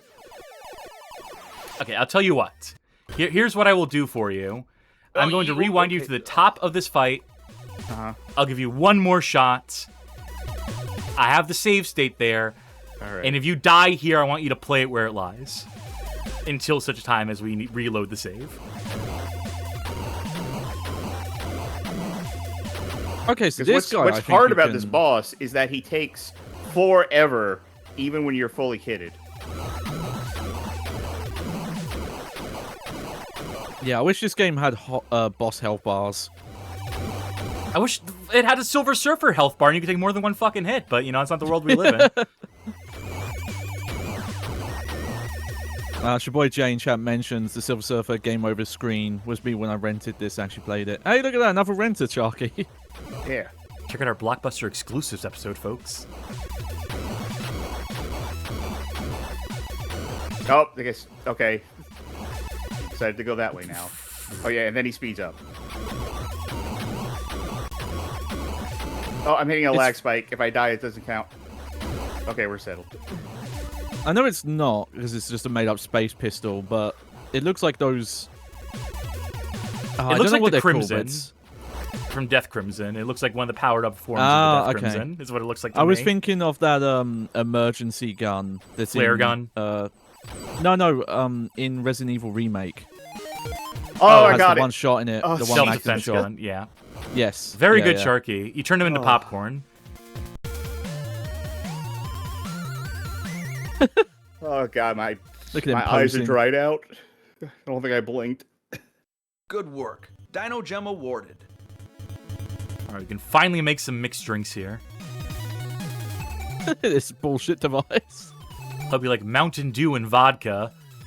Your quest is at an end, Surfer. The forces of magic have been defeated. Now the device is mine!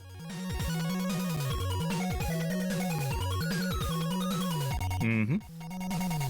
No! The device is too dangerous. I will take it to a safe place. Never shall it fall into the wrong hands. I know anyway, what- boss, I'll be back later to help you out with the whole Eden Planets thing. I know what planet and what species is equipped to handle this. Planet Earth, humans, they'll take good care of this device and won't use it for bad. Won't use it for Oh, I'm sorry. Wow, that is really the end. Fuck you, boss. The end.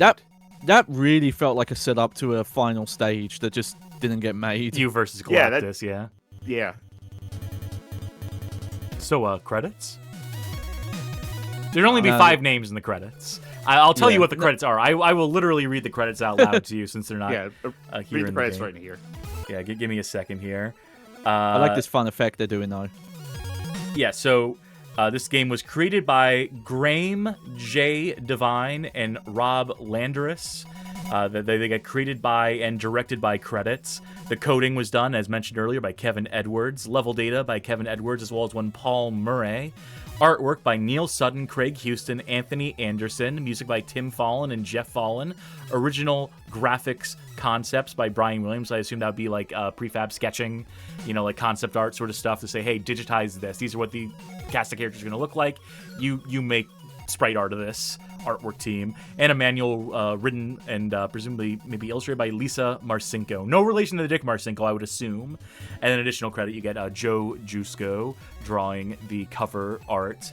And that's your lot.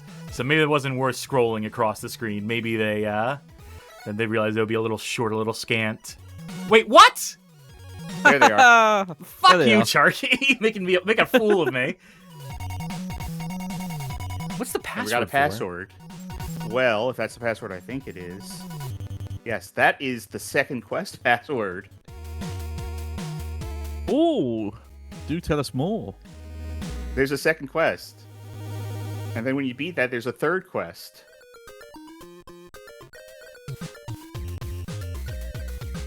Well, no surprise you made it to the top of the scoreboard with that run.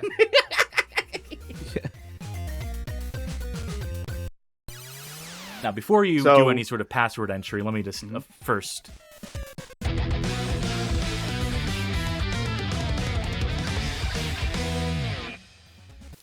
Well earned, my friend. Thank you. Do we want to see some of that password? At least a little bit. Yeah, why not, All right? So we need a controller 2 set up. I reckon I can do that for you. Port 2 controls, port 1 controls. Yeah, okay. Yep. And all I Tell me need what to do is hit up. Okay. Oh, wait, on the title screen. Nope. Whoops. Not here. Not this. Okay. All right, hit up. There we go. Okay. That would have been mentioned in the manual, I'm sure. Yeah. I don't remember. There's something in the manual about they're cagey about the secrets. How do I enter? Maybe you need both controllers as well. Oh no! Wait. Oh, okay. How? Oh, this is really finicky about how it handles this. Okay. By the way, not only is there a second quest in this game, there is a third There's a quest in this third quest. game. So Yeah, if you that's what I beat said. this game on this difficulty, yeah, that's H E R4.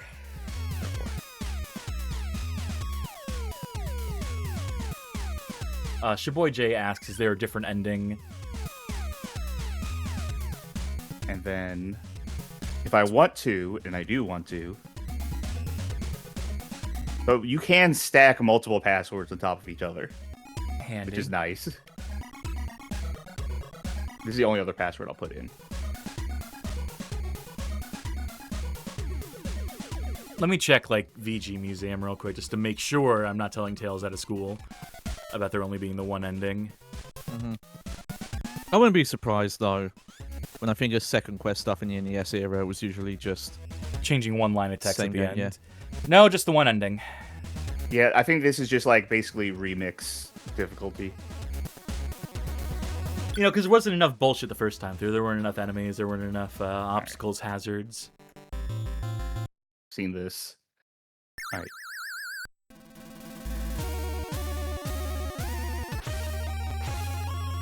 Yeah, start with everything. And if you die, do you just get everything, like, from the we'll word find go? out. Actually, you know what? We'll find out right now. Imagine if it was a code that only gave you for one life, and you're like, all right, Yeah. live it. No, you keep it. So, hey, I'll say, if you want to play this game and you don't want to go the full experience of, like, Pure suffering. bashing your head against the wall to learn this, like I did back in the day, play it with this code. Play it with the, like, all shit code. You still have to play the game, but it feels better. Like, things die at a speed that is, like, more reasonable. Yeah, it still doesn't compensate for just how difficult it is to navigate, how hard it is to negotiate the surfboard through the stages and whatnot. You're still having to deal with that challenge, as well as, you know, enemies appearing from nowhere. Ultimately, like, you know, I'm sure, you know, shmup fans will come at me for saying this, but this should be your base power. You should just have this from the word go. I think this might still just be a little too powerful, because when you're up this level, it does melt bosses. I think maybe a little less powerful than this, or maybe less so than that, would be to rebalance how much health enemies have. Because I think there's some things that should be dying in one hit, and some things that shouldn't be dying in one hit, and it kind of gets flattened out with max firepower. My ideal shmup is every, like, fodder enemy is a one-hit kill. 2 hits tops. Right, on the way to sub-bosses at all. Maybe you have, like, you know, like, carriers, things that don't, like, shoot back, but, like, take extra shots to kill because, like, they're so big and hulking. But ultimately, Yeah, like, any the enemy big that is thing should flying take towards shots. you anything that is just, like, a guy in this game, like, anything that is a fish or a creature, should just be decimated by one shot. I also don't believe you should lose all your power-ups when you die in a shmup, but, yeah, I'm not I'm definitely not a fan of that. This code lets you, Yeah. So it is just a couple more enemies from what I can tell, right? Yeah, I haven't noticed anything actually different. Like, this is a level I've played so many times in my life, Yeah. it's like, I kind of have not I even could be wrong. It noticed looks like there was different. more fish. I don't know about the rest of the enemies, but maybe, like, the fish density was higher.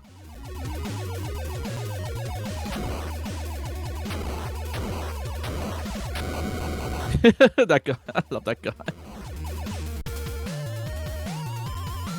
yeah, I mean... That's that. That's certainly a second quest mode.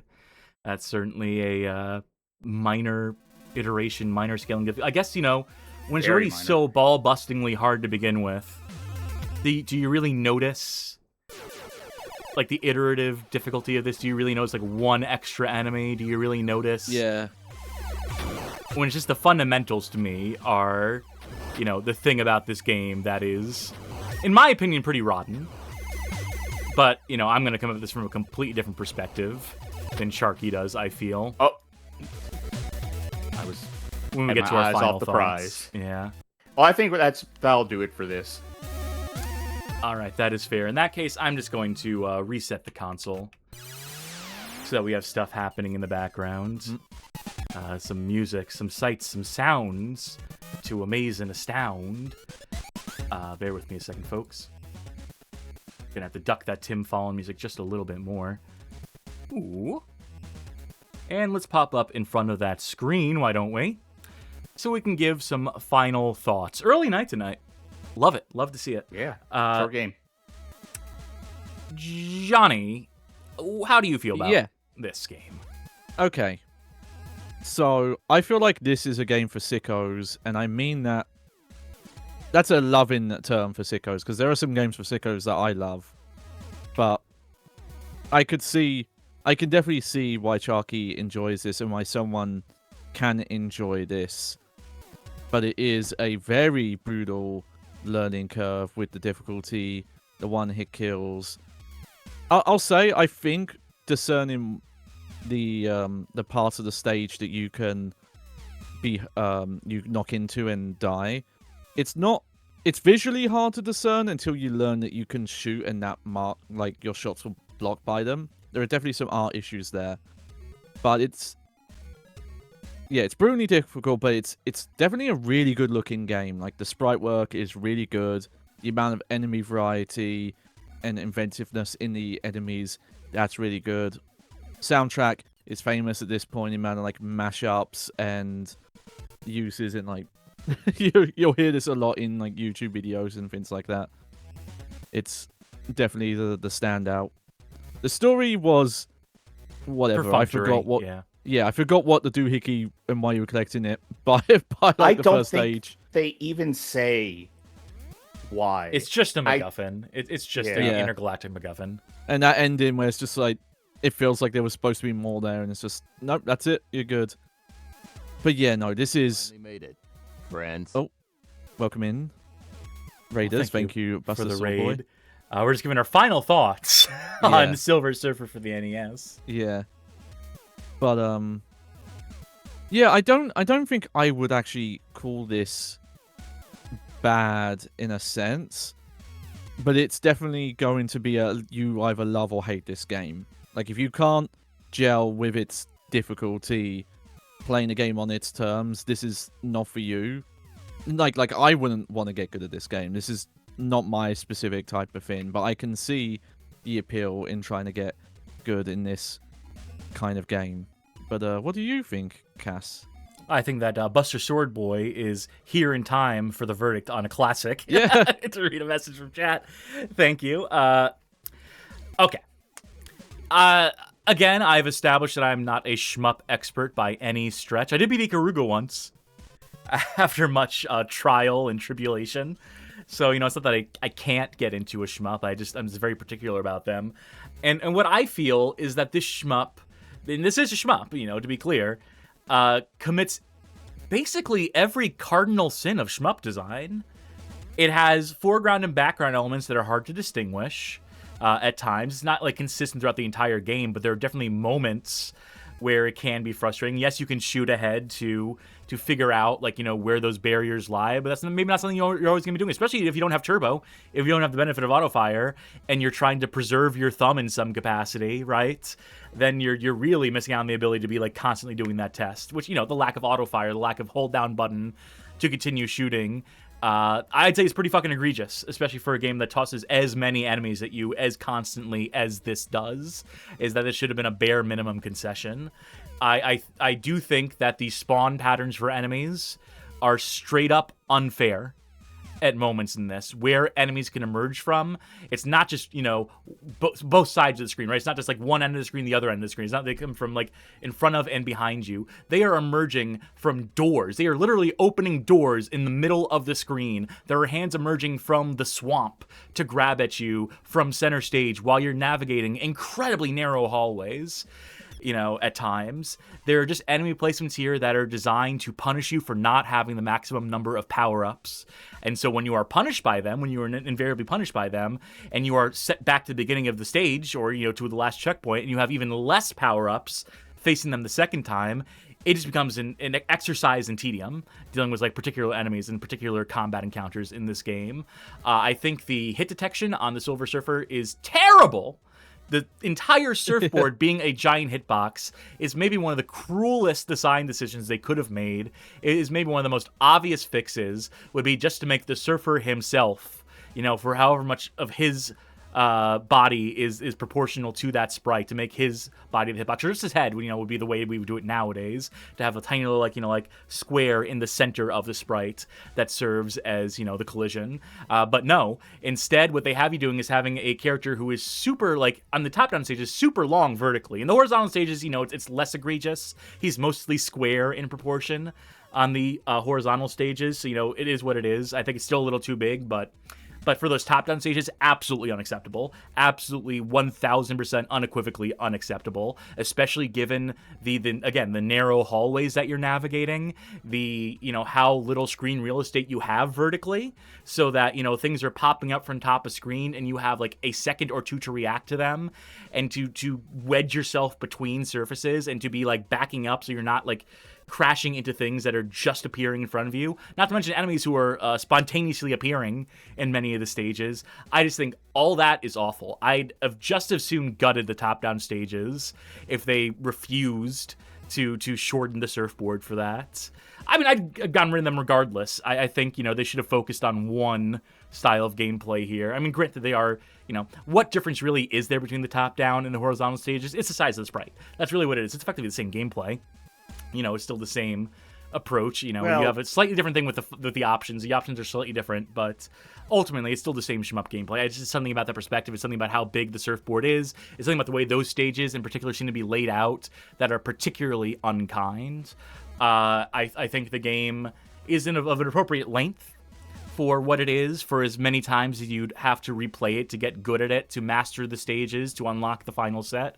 So I'm not going to complain that, there's not enough game here. And for what it's worth, for the 6 levels, the 6 stages that exist, and if you think about each of them technically, are 2 different types of stage, each stage has the 3 different sections, 2 horizontal, 1 top down, right? So you get a lot of tiles, so you get a lot of variety. That's nice. I can appreciate aesthetic things, design things as far as that's concerned. They put a lot of work into making this game present very prettily, and that of course includes the music.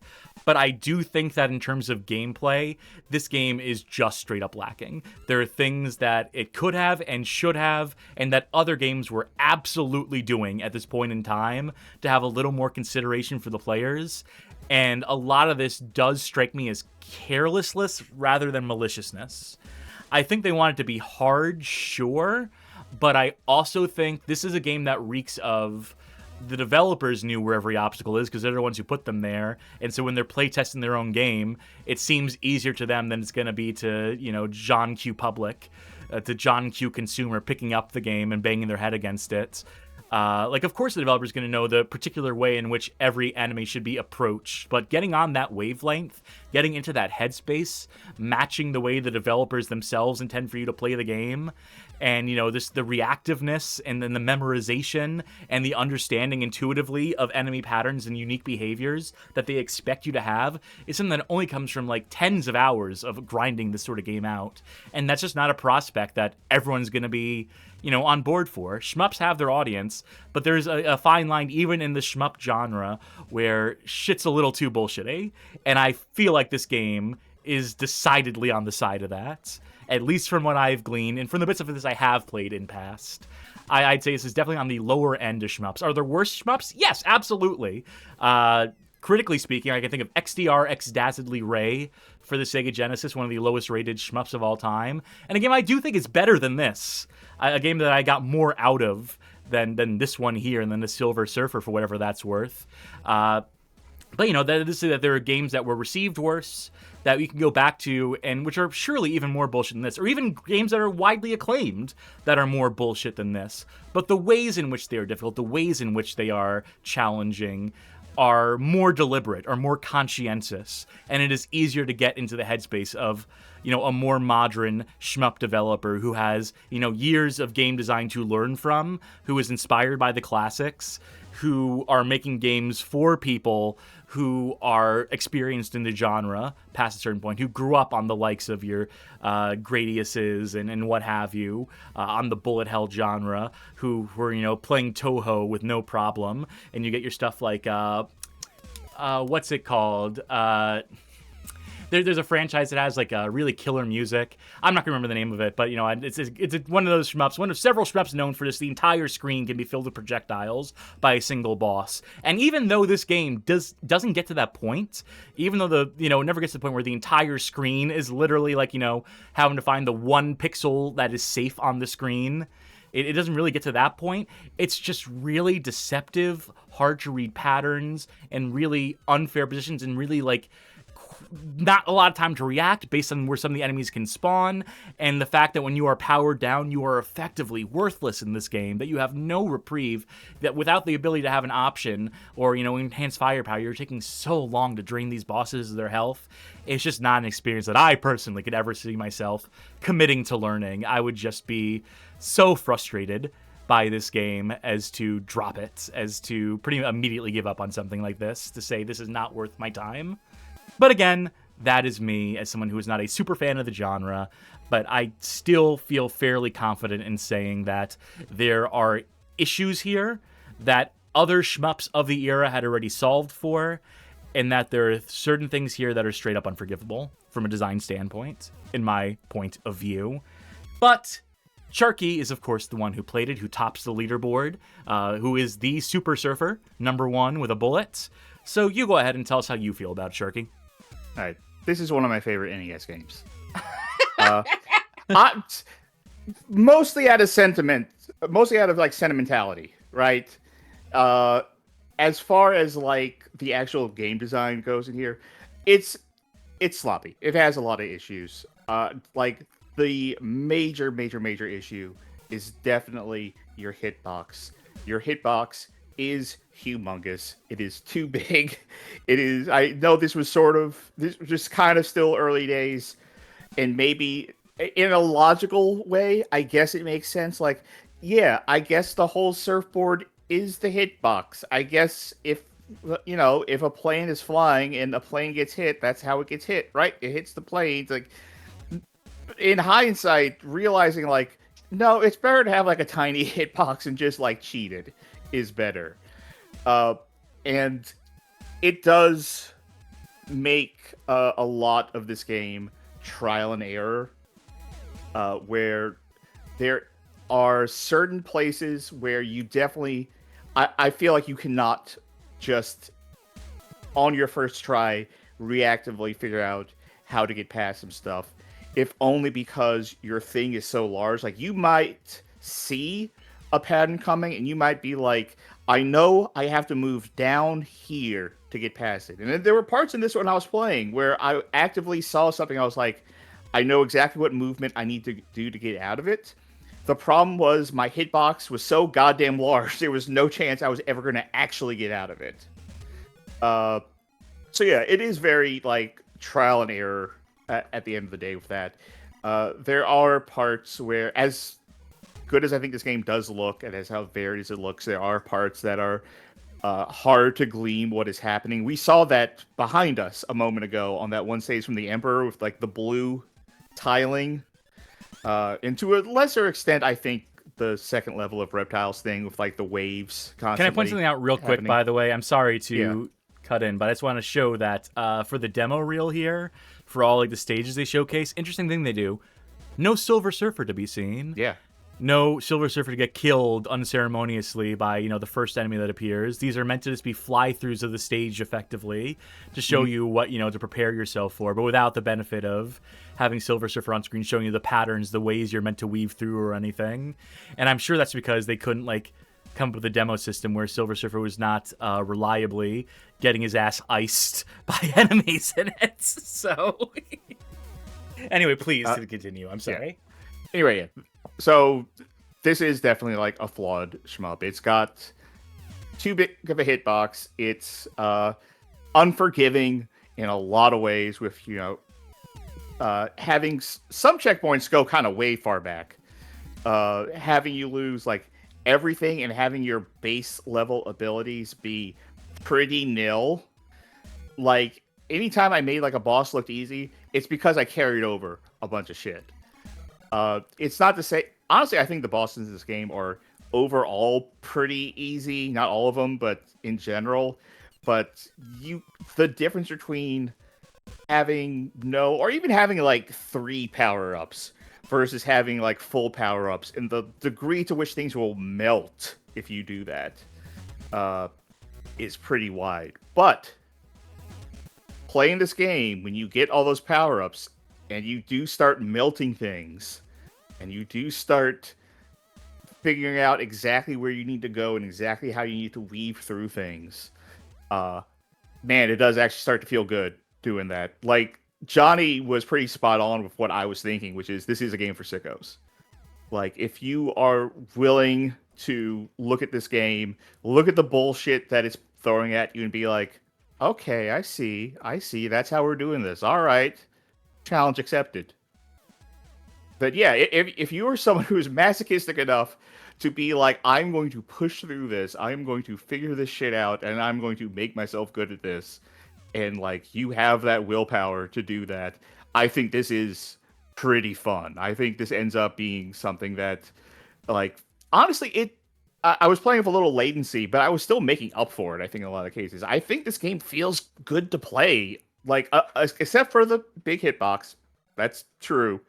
But in terms of, like, movement and stuff, it does feel really smooth. The game does not have slowdown. Like, did you notice any slowdown at all when we were playing Only this? towards the very, very, very end. I think one of the sections of stage 6 had like a little bit of slowdown in the top-down section towards the end, but it was very brief. Yeah, this game runs great for a shmup on the NES. Oh, there's one bit I was going to say. Oh, yeah. I will say you were talking about how firing in this works and that there is not a hold to auto fire. Yeah, that's an issue, and that's definitely like an accessibility issue too. There was a time in my life where I could play through this entire game and mash on that button. I am 30 or 40 years old now, and I can't do that anymore without hurting myself. But I think there are ways to enjoy this game now that are more easily accessible to do, like by using a... Oh, look, did you see that pumpkin get Yeah. spiked on that thing and went like, oh! Anyway. This game's charming. This game has some charming stuff in it. But no, if you play this game now, use the benefit that you have to you of emulators to have an auto fire button to save your thumbs. Or at the very codes... least, use that code. Sorry, go ahead. Yeah, there are codes too that I think make the game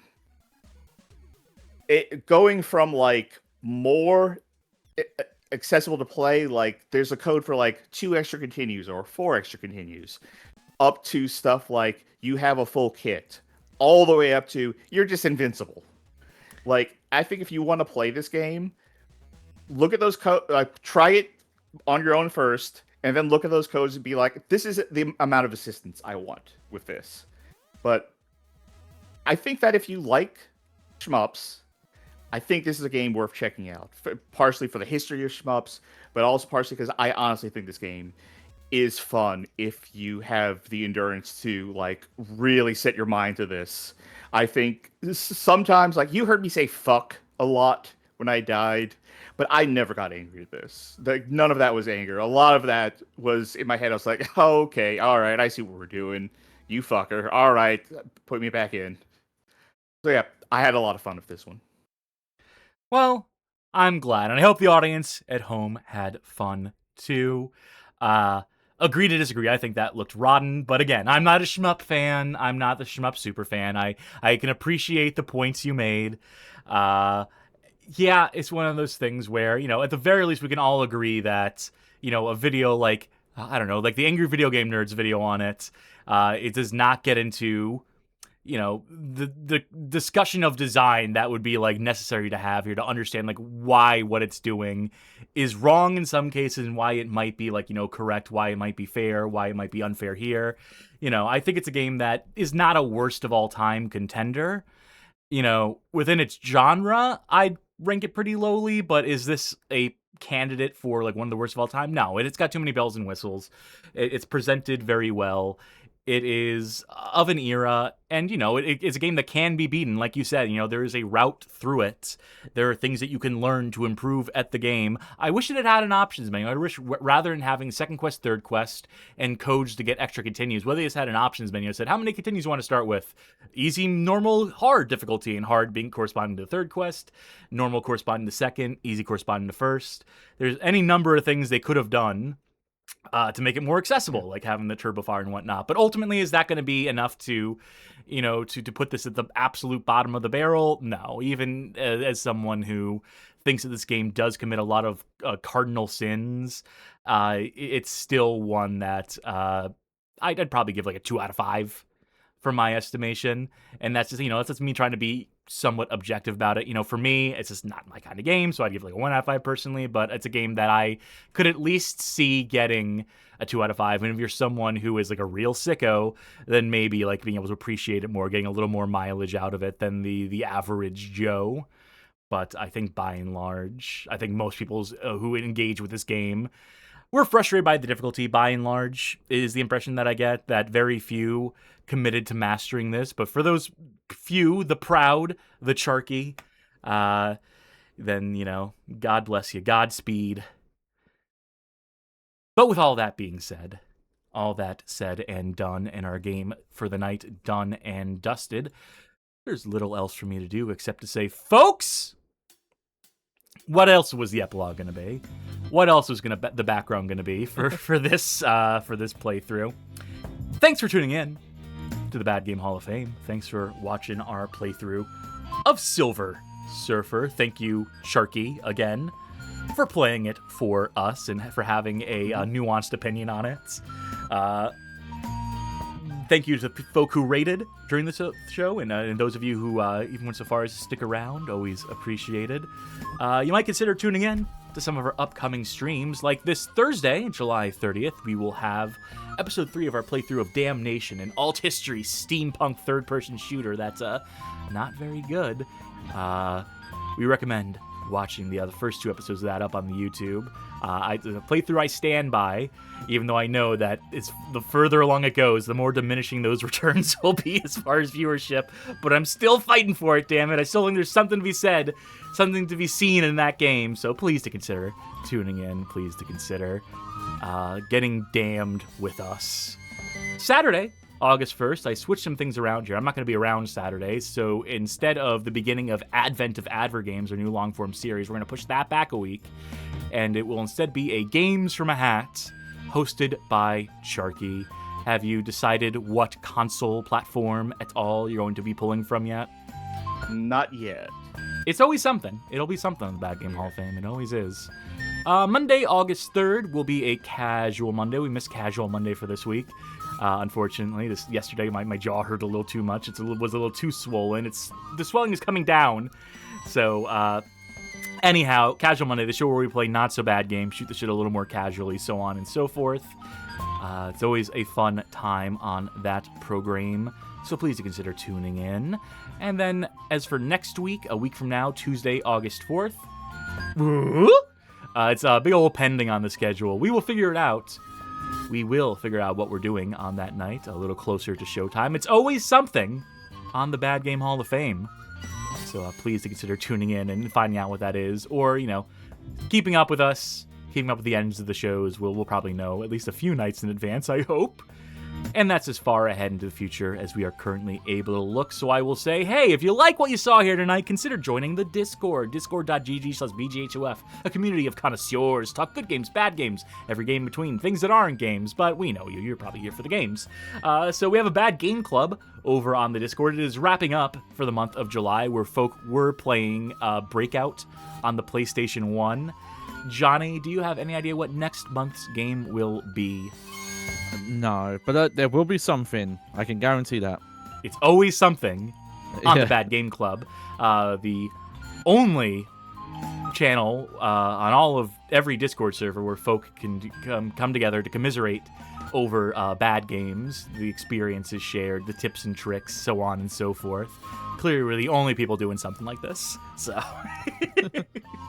and hey, if you really like what you saw here tonight, you might consider financially supporting us by pledging on Patreon, subscribing on Twitch, or becoming a member on YouTube. Any or all of the above will grant you access over on our Discord server to a Patreon Saints channel, wherein you can vote in polls to help determine our playthroughs likes of Damnation, which is currently ongoing, make suggestions, help steer the direction of the show and whatnot, gain access to exclusive content by way, primarily right now, primarily by way of VODs, primarily by way of our Casual Mondays archive, which is currently nearing 190 hours of exclusive video-on-demand content.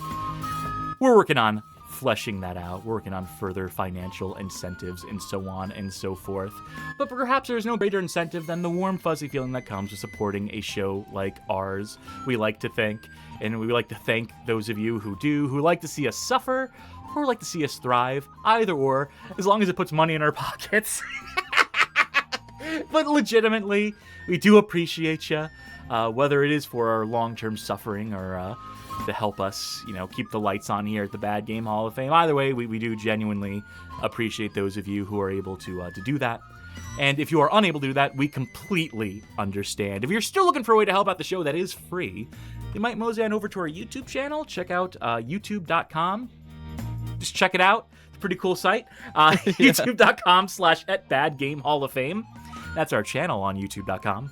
And there's a playlist on there called Suggested Viewing that is 20 hand-picked episodes that we think make for some of the best onboarding onto this here show of ours. Fit to share with folk you know who might go for video game stream archives in the 3 to 4 hour range, or maybe even the 2 to 4 hour range. This is a nice short one. This is a nice brisk one. Maybe you know someone who's only got 2 hours and 5 minutes at time of recording this message to watch a video game playthrough. So maybe this is the one. Or maybe you know someone, relatives of Jack Kirby and Stan Lee, who would like to see, the Silver Surfer in his heyday. Maybe we'll get that big Silver Surfer revival going. Maybe we'll bring him back, and this will be the launch pad. Will be this YouTube VOD stream archive, and then we'll get those Marvel bucks. Boy, howdy. We leave it to your discretion, dear viewer. As far as a raid, we should see who's streaming, shouldn't we? We should probably check out who's live on Justin.tv, Twitch.tv, et al. Let us go with... I'm going to go with... I think I might go with Author Blues, who's playing Metroid Other M. Oh...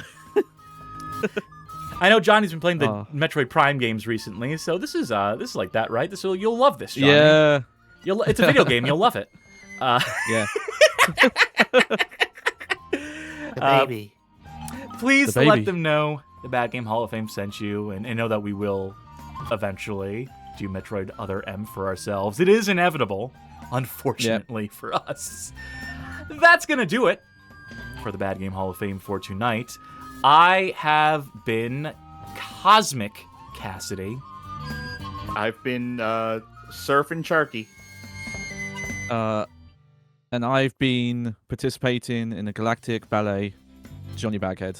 Very good. I really thought you were going to go with the Baghead reference again with the Ultimate Bag Man, or that's a Spider-Man alt costume. In case folk don't know, in case folk didn't pick up on that. I don't know. I blanked. That's on me. No, it's all good. The end of the show is always the toughest part. This is always the toughest part of the show, is coming up with a joke at the last second. And yet I make you do it every night. I make the both of you, I force you to engage in this bit. We don't force people to stick around, though, to this late in the show. So if you're still listening at this moment in time, if you made it all the way to the end, thank you for watching all the way to the end. We hope to catch you later on down the road. And until next time, bye-bye. Good night, everybody. Doodles!